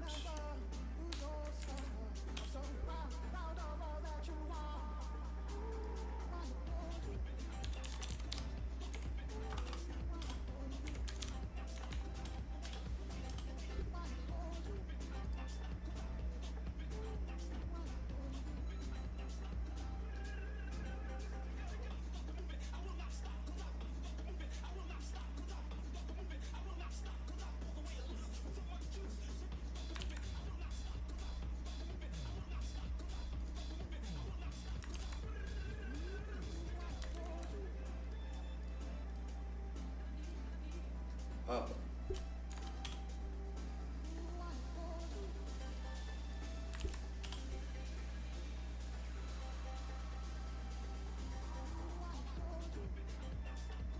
But it still doesn't want to go. True. Claude has pretty loose guardrails. I've found that the CLI versions are a lot looser. Leave me alone, my friend. Oh, it's a banger. Yeah. I don't know if YouTube's gonna like it or not, but we can listen to it a few times. Just keep an eye on the YouTube one and make sure that's not gonna get taken down. YouTube hates Fred. I don't even know if it's using transport URL. That's the issue. I'm only saying that because this is the example. And Network.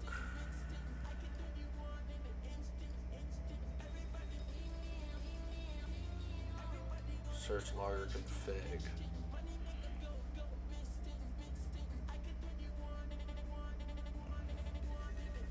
New URL location. Search params 2-string. Transport URL is false. If config has transport URL.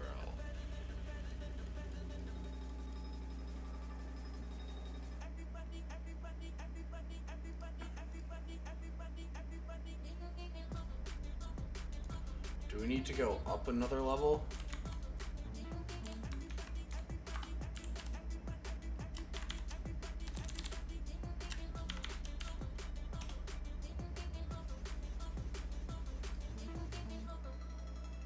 Oh, undefined.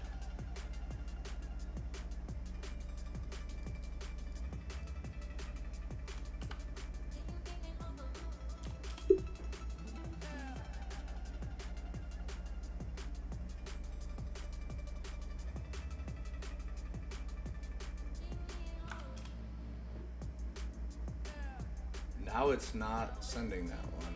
We saw that it was trying to send that though.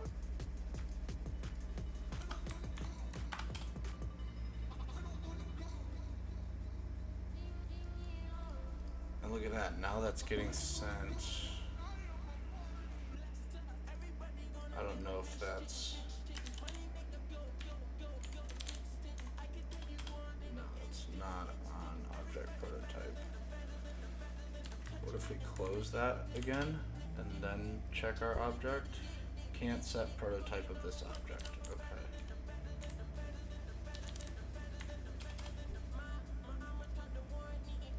But we can set object for this one.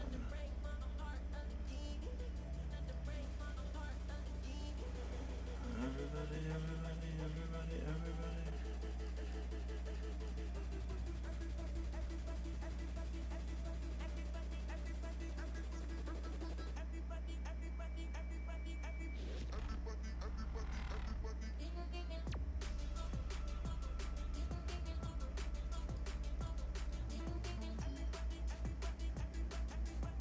Let me make sure that this is actually the vulnerable function. We found it.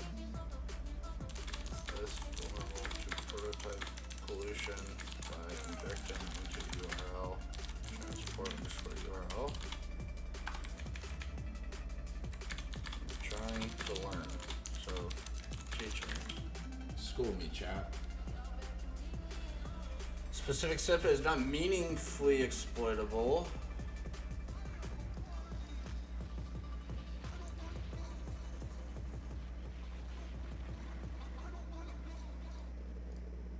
Okay, so maybe it isn't that one. But that is... if config params exist and config params.search.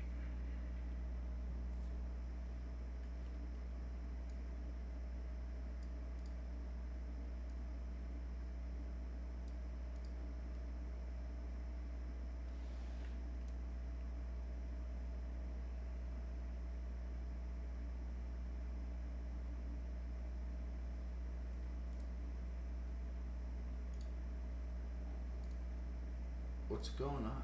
YouTube's tweaking right now.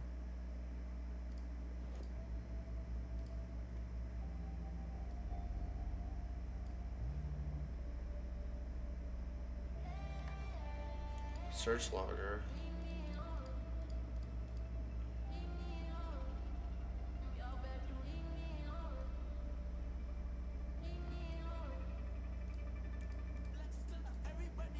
Writable is false, so maybe that's what's killing it.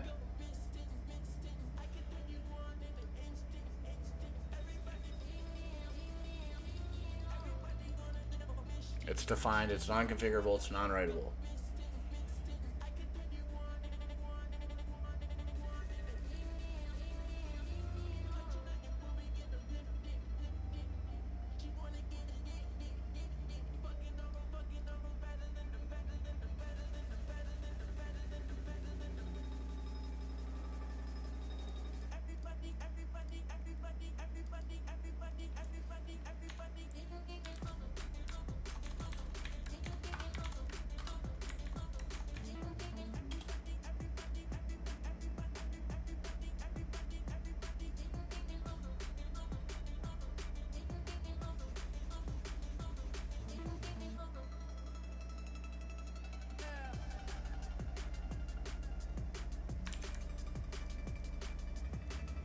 That's a good one.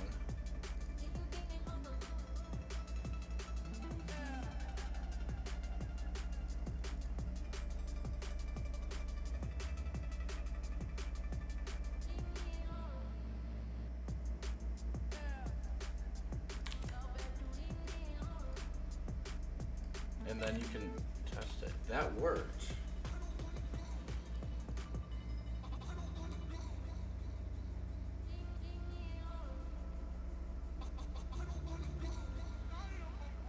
Pollution happening globally. Is there another?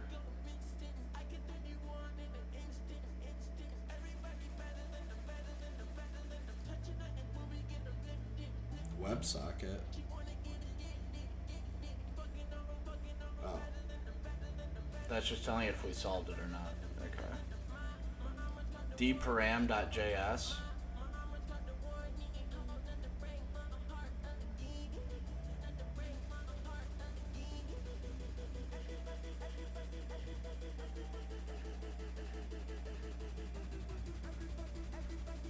Here it is, else if object to string.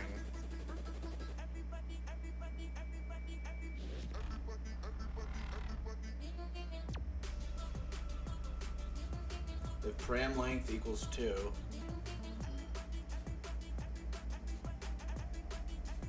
so what if we make it just 1?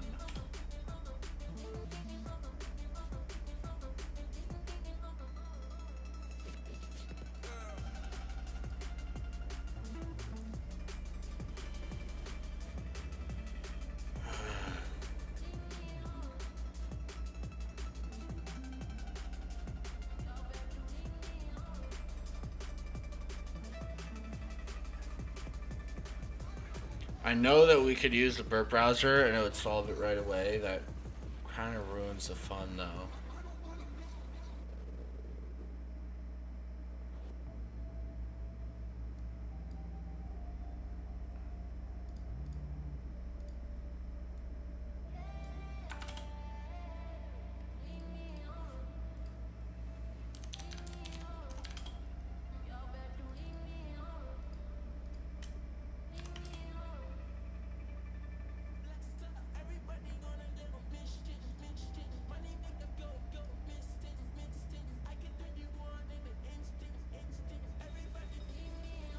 So this isn't vulnerable?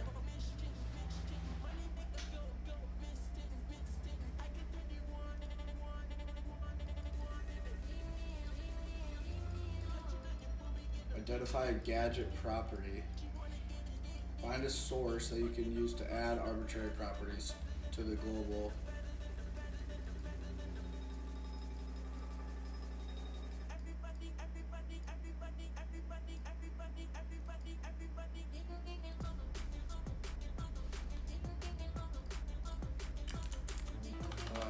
So then what if we do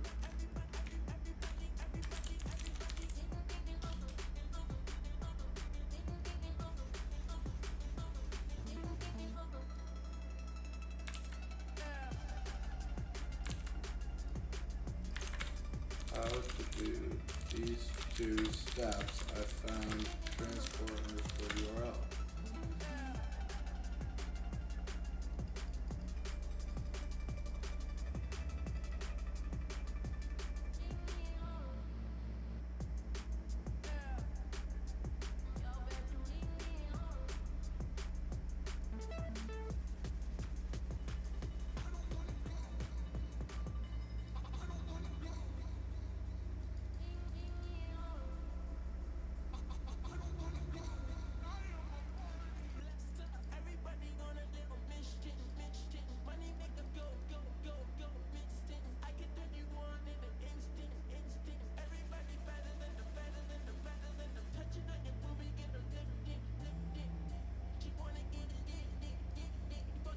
Does it call dparam anywhere in here? Yes.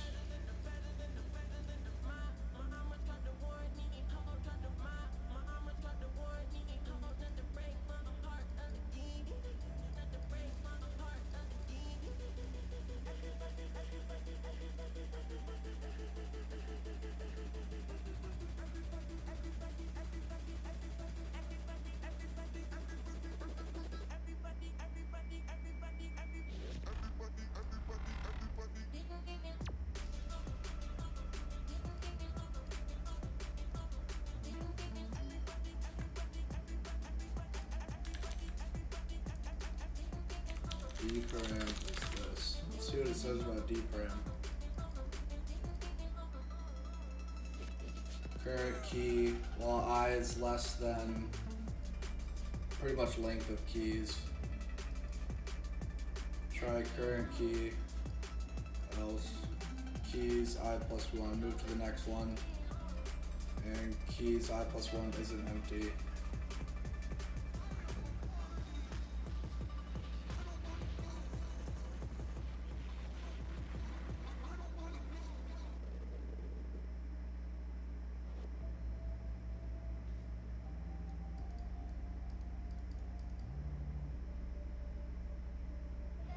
Now I need to find a place.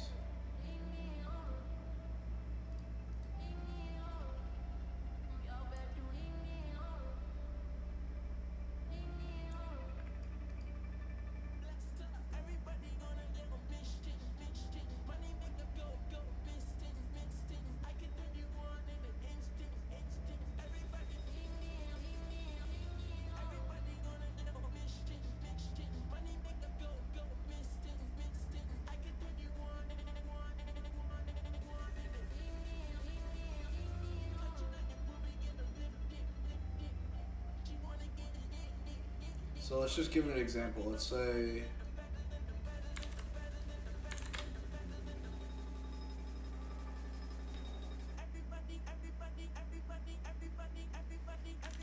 show me an example of an example object and adding that to it.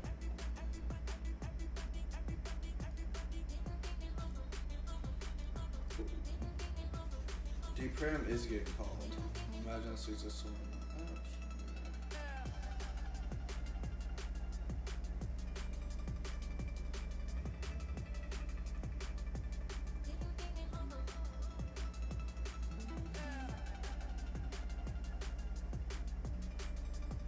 Oh, so I thought it was gonna be like proto of a certain object. You have to define the object, but it doesn't matter. You're defining it outside of it, so everything has transport URL.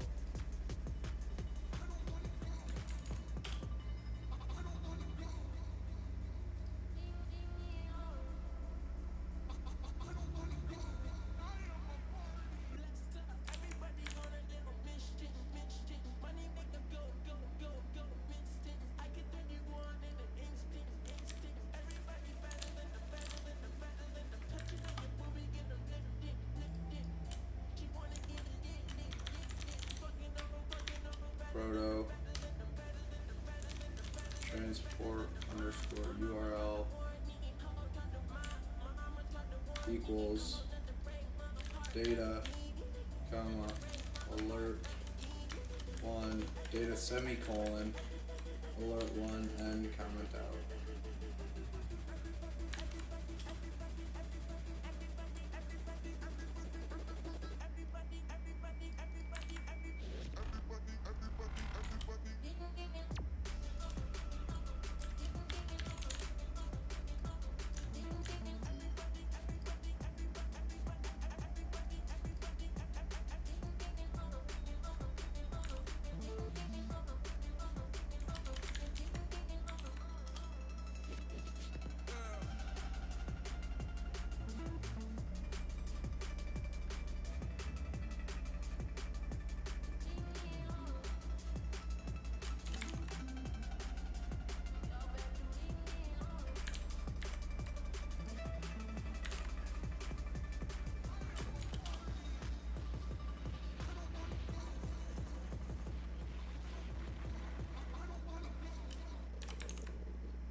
So we know that we can inject into transport URL. We have to find a gadget.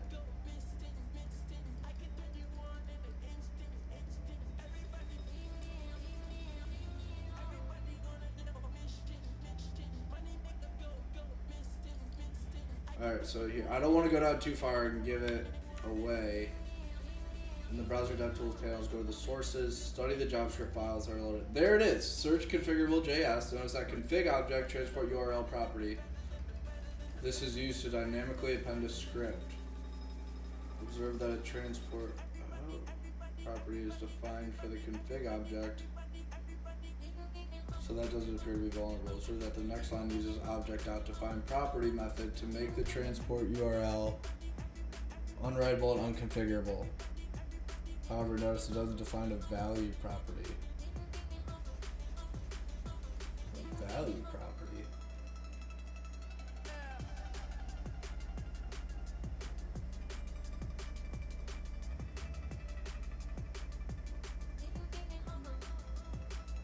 It doesn't say value anywhere in here. What the hell is a value property?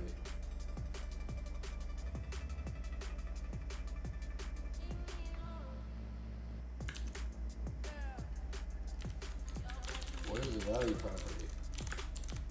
Not anywhere in the script. How was I supposed to spot this?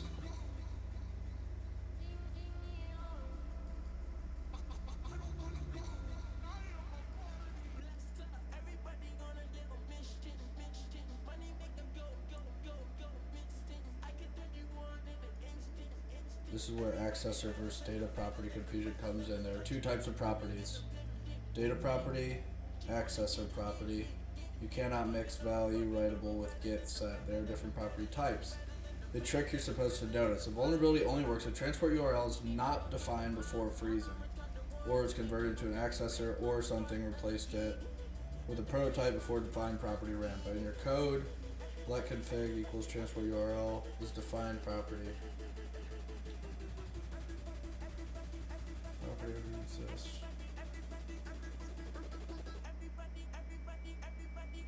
Let object test is 5. Define property object test writable false because value is preserved. Oh, because I already set it.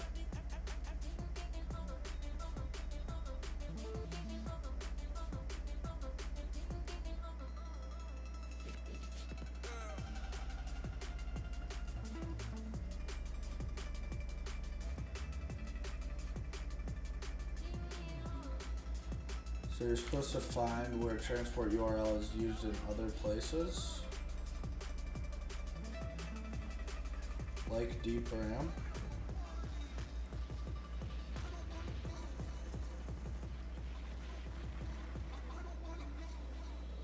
Maybe not. Has own property.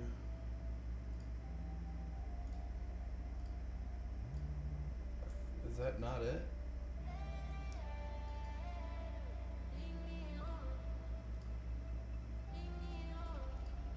Using the prototype pollution, I don't want to scroll down too much. Pollution source you identified earlier, try injecting an arbitrary value property.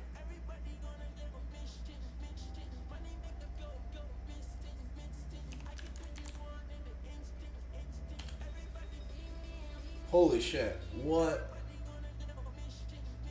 Whoa. This worked. Why?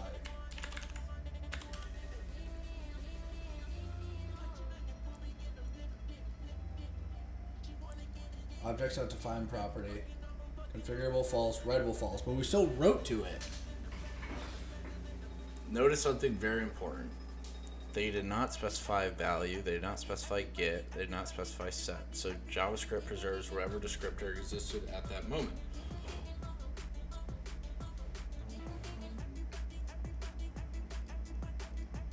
But here's the subtle part. dparam runs first.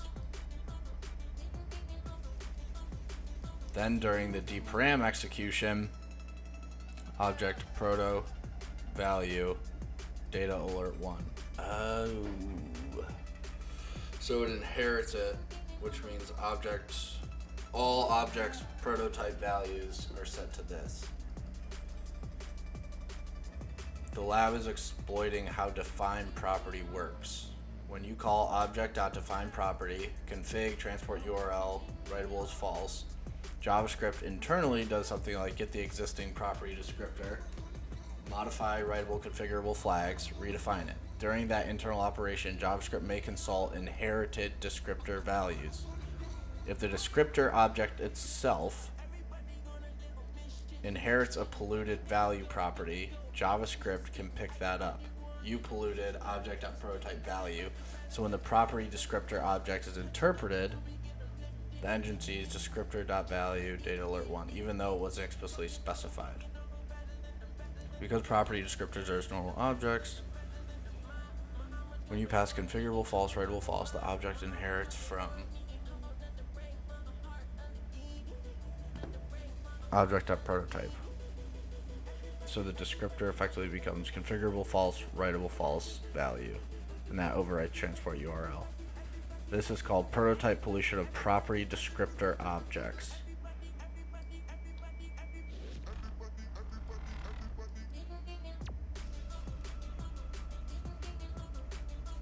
It's more advanced than normal gadget abuse because you didn't exploit transport URL directly, you exploited how object.defineProperty interprets descriptor objects.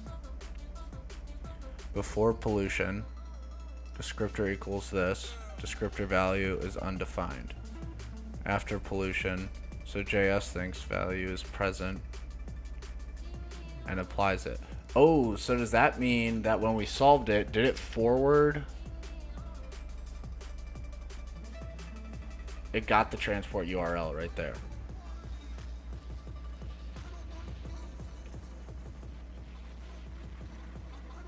So define property.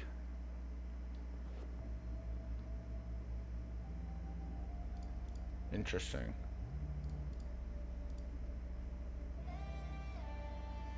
It still doesn't make a whole lot of sense, but It's a whole lot of red.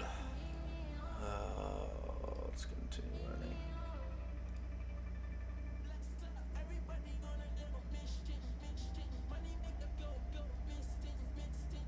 We'll go back to prototype pollution.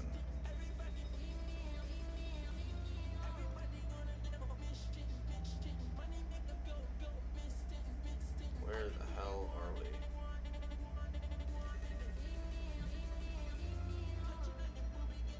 So it didn't set a value for transport URL.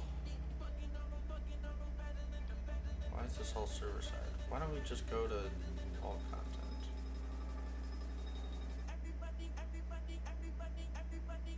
There's so many of these I really need to do. NoSQL injection would be a really good one.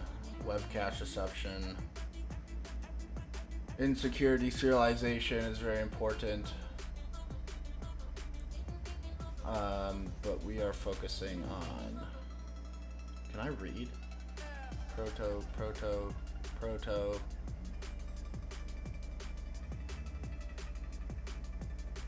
Where's prototype pollution?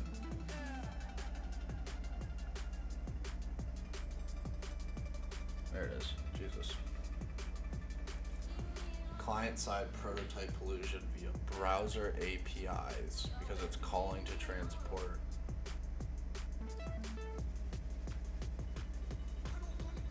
URL. DOM.XSS via client-side prototype pollution. This lab is vulnerable to DOM.XSS via client-side prototype pollution. To solve this lab, find a source that you can use to add arbitrary properties to the global object prototype. Identify a gadget property. Okay.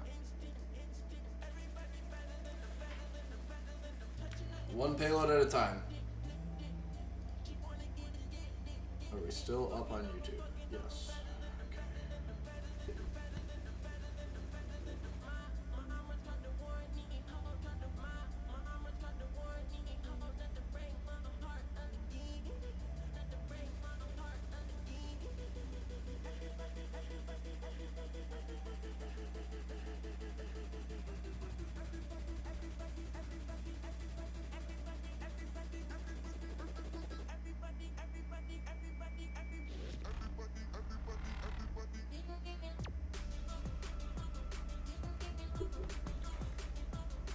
All right. So let's try our payload again. Underscore. proto underscore underscore foo equals bar. Inspect console. Let's check our object dot foo bar. Great. Holy shit. Okay.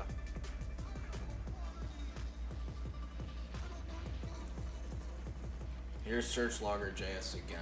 Okay. This one looks different. It's shorter. Log query URL param search logger URL search params to string. If config transport URL let script document dot create element script. Okay, so it's not defined and it doesn't say writable is false. So if we do transport underscore URL equals data alert 1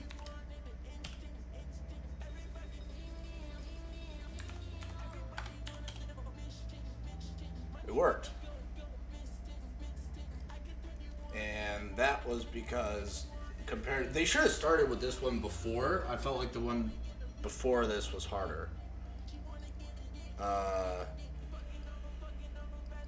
If config transport URL, it's never defined, it's writable, and it just injects it right into the script.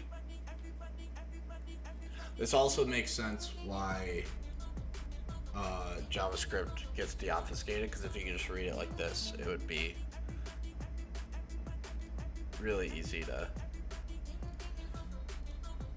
pop that. But look at that, we just did a prototype pollution with no help.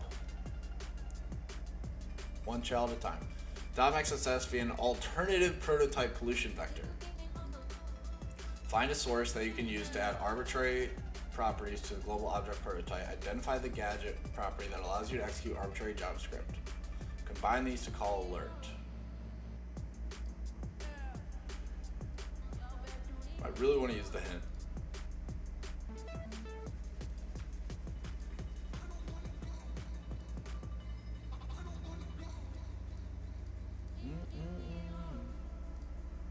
But we'll see if we need it.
All right, let's see.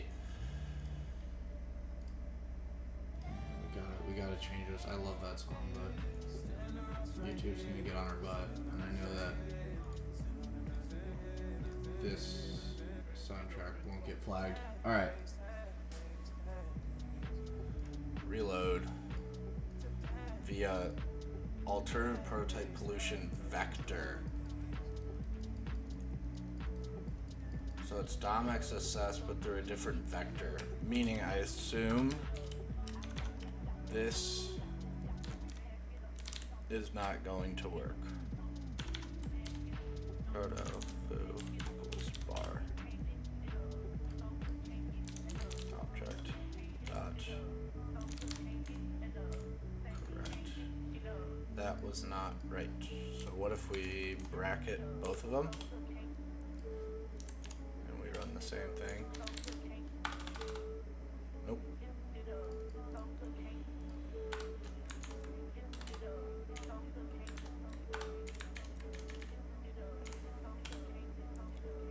That worked. Okay, so ... Worked. That worked also. Okay, so the dot is optional. That's great to know.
Alright, let's see how we injected that. Was there the dparam script? jQuery parse params logger alternative. So our logger window.macros window.manager params new URL location. If window macros has own property return macros property. Let a equals manager.sequence.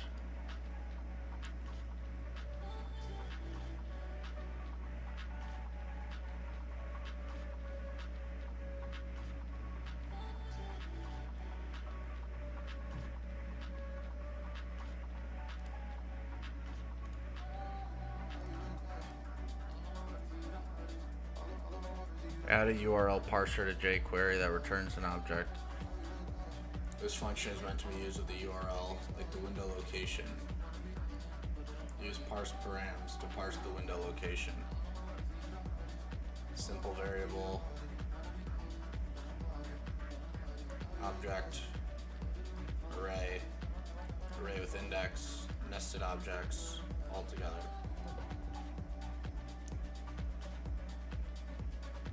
You just can't have an object in an array.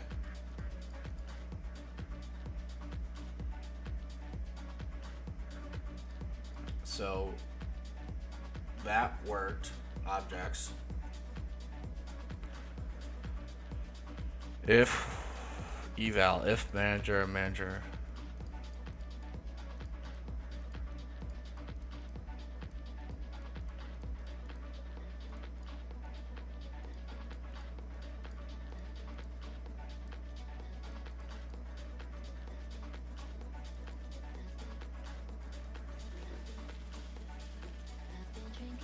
Window.manager function.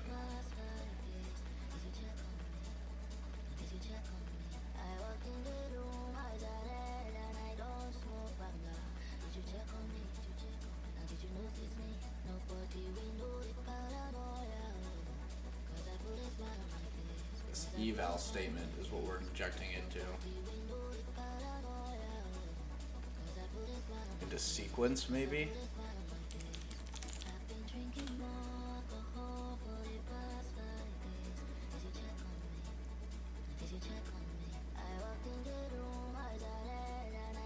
Let's do manager.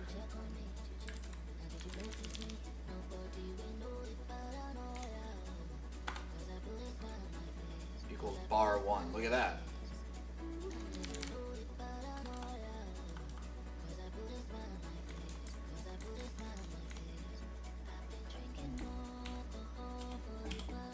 We injected into it. So bar 1.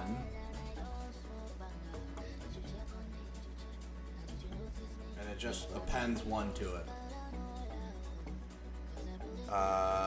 So if we do...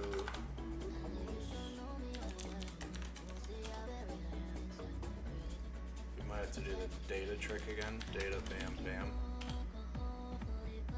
No. Syntax error. Why is that?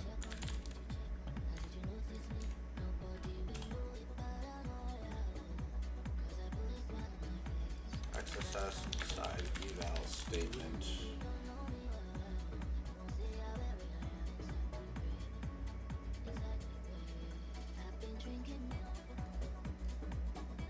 Oh, you can escape it.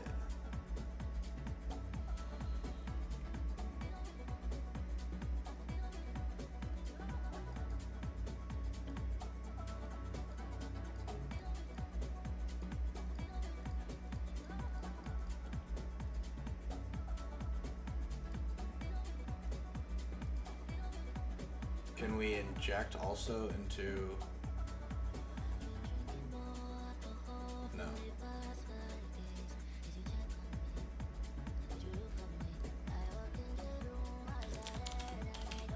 It doesn't show up in there. But you can see that it caused an issue.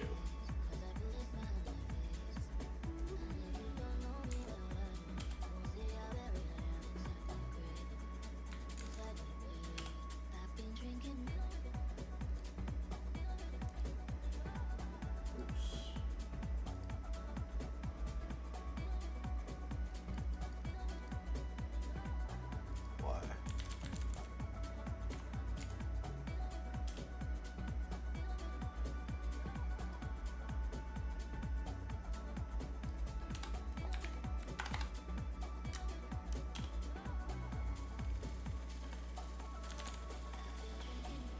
The sequence is going here.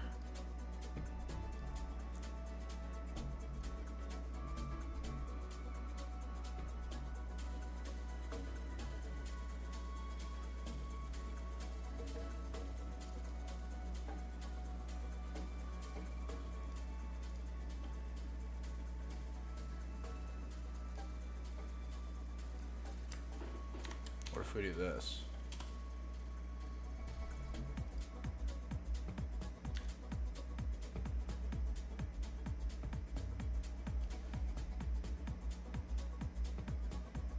Oh.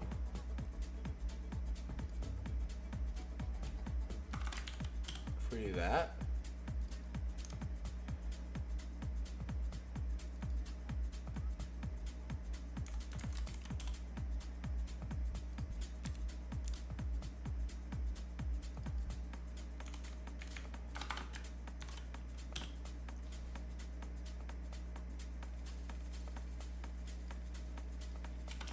And why does that break?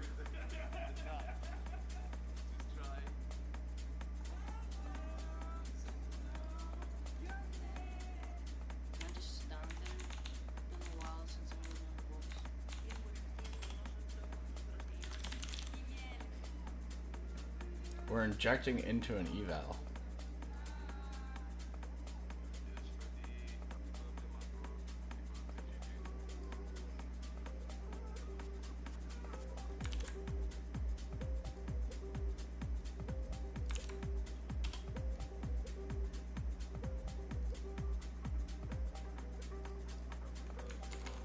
What does that look like if we comment that out?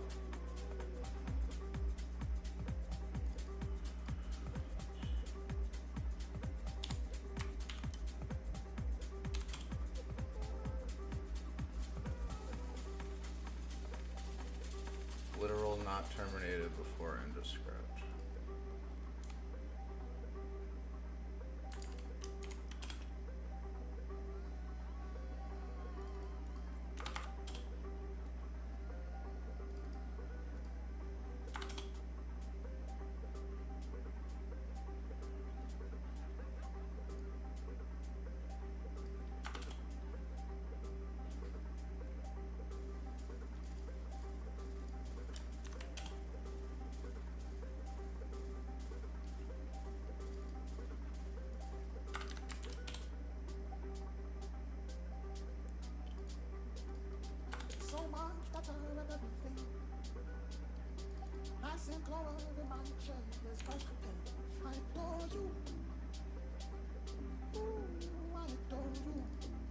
Oh.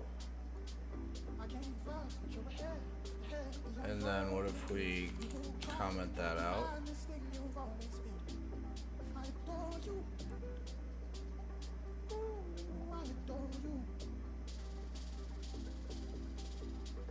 I don't think that's the right way to go about it.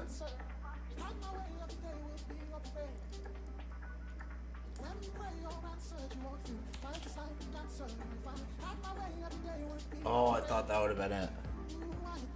Missing that after argument list.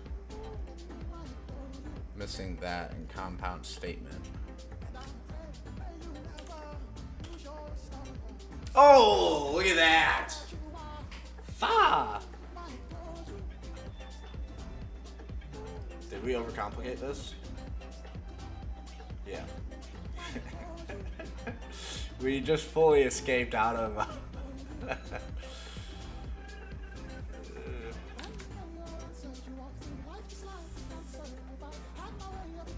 That's pretty funny. Why does that work? Because it's inside eval. So rather that, we did this. And we ended the object. Or I guess that's still in sequence, but whatever reason we were able to finish it.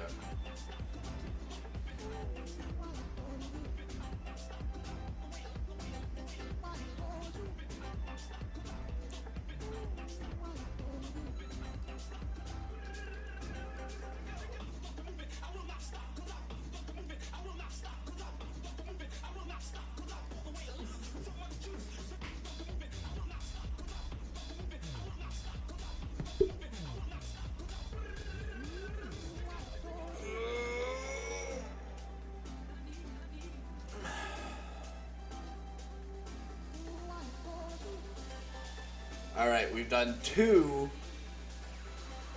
prototype pollutions and did it the unintended way, client-side XSS. This lab is vulnerable to DOM XSS via client-side prototype pollution. Although the developers have implemented measures, these can easily be bypassed. And in the previous one, now that I'm thinking about it, the first one that we did, the implementation measures was marking the object as not writable. But dparam gave us a way in. So let's see what we're working with. Dparam sanitized.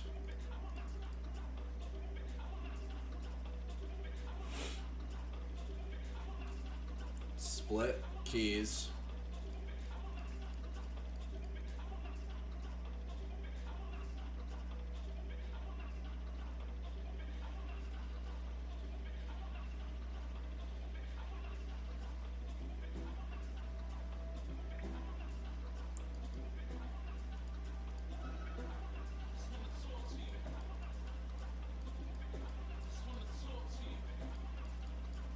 Sanitizes the key.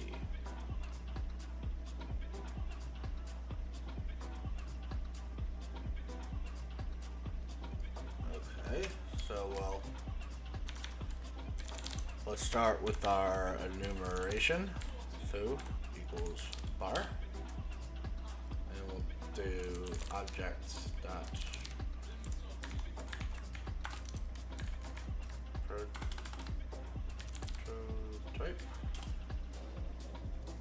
and we get fucked. Great.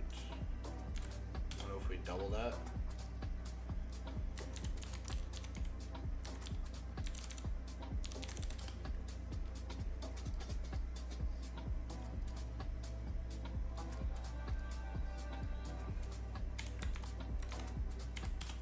What if we do dots?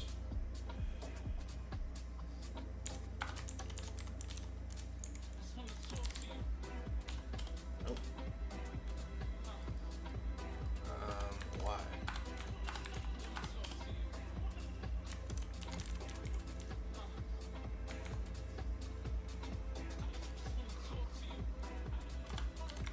What if we give it the string property like it was saying? Or if we do this?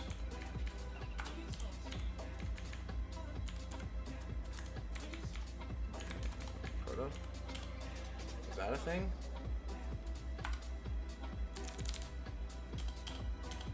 It's trying to do something.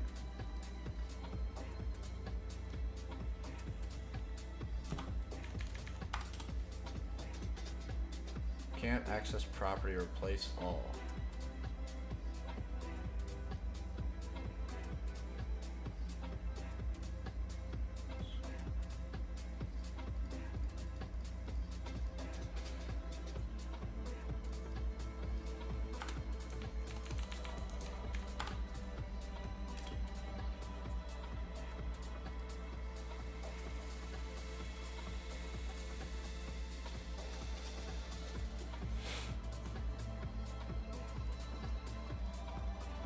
Transport URL again. That's writable. Let bad properties equal constructor prototype. Okay, so you can't say proto.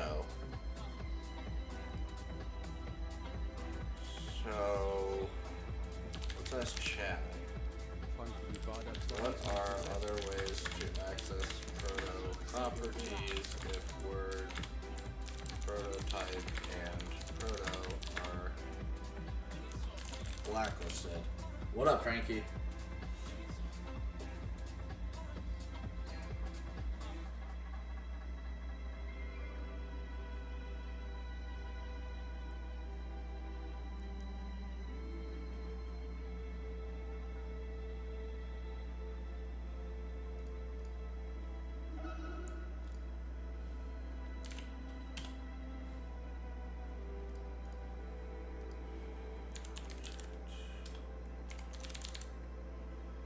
Yes, because it's blocking proto.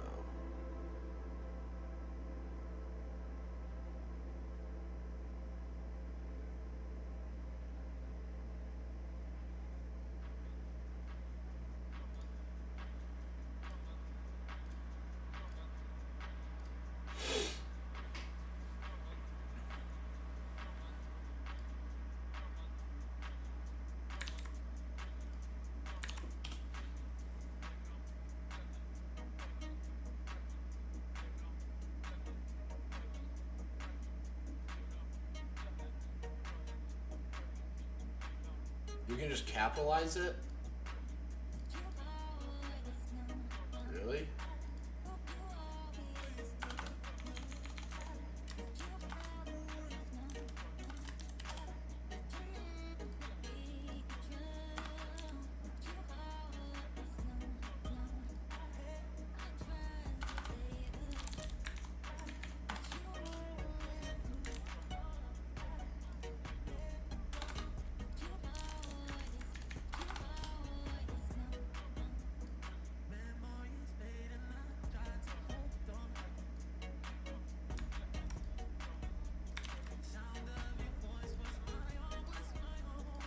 Really?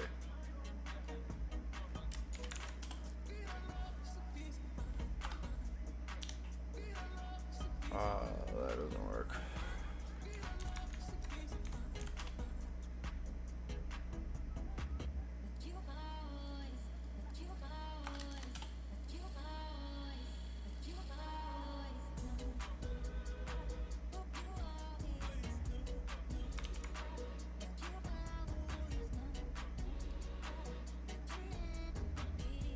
They only check top level keys.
Interesting. So it does get parsed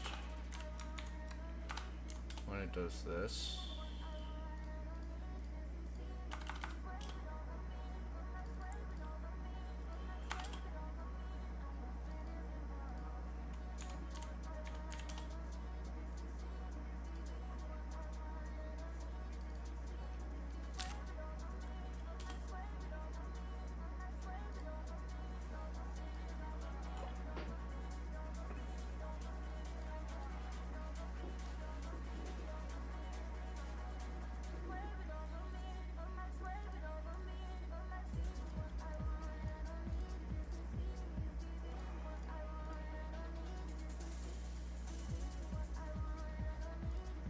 Nope.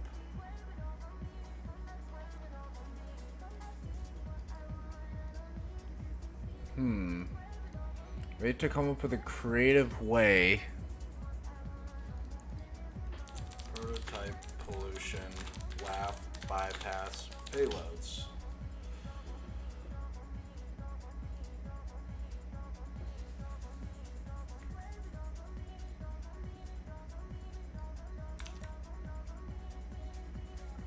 Ooh.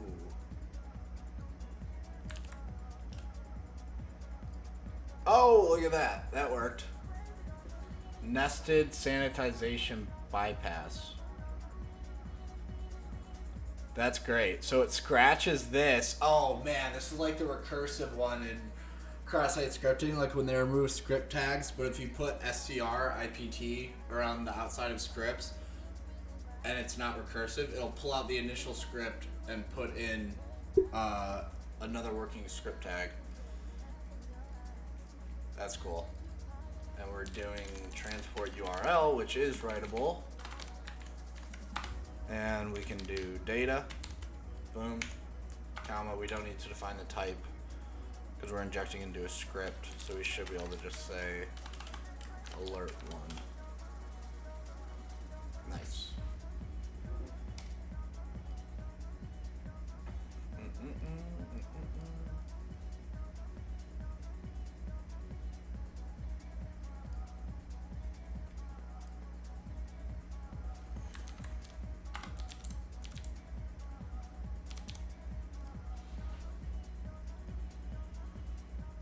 Client-side prototype pollution. Ooh, server-side. All right.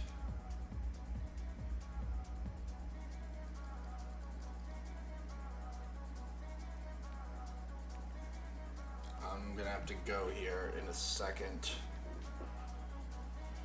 And then I'll be back on in about an hour.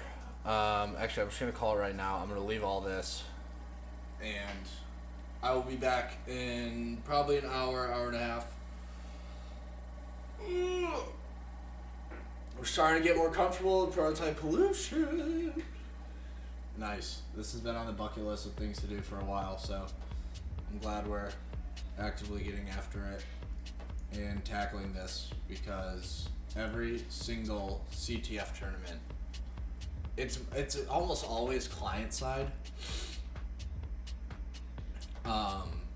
or server side, excuse me, prototype pollution. But point being, this is great. This is gonna help us in the long run for sure. So with that being said, peace. Not for long, just for an hour. I will see you all very, very, very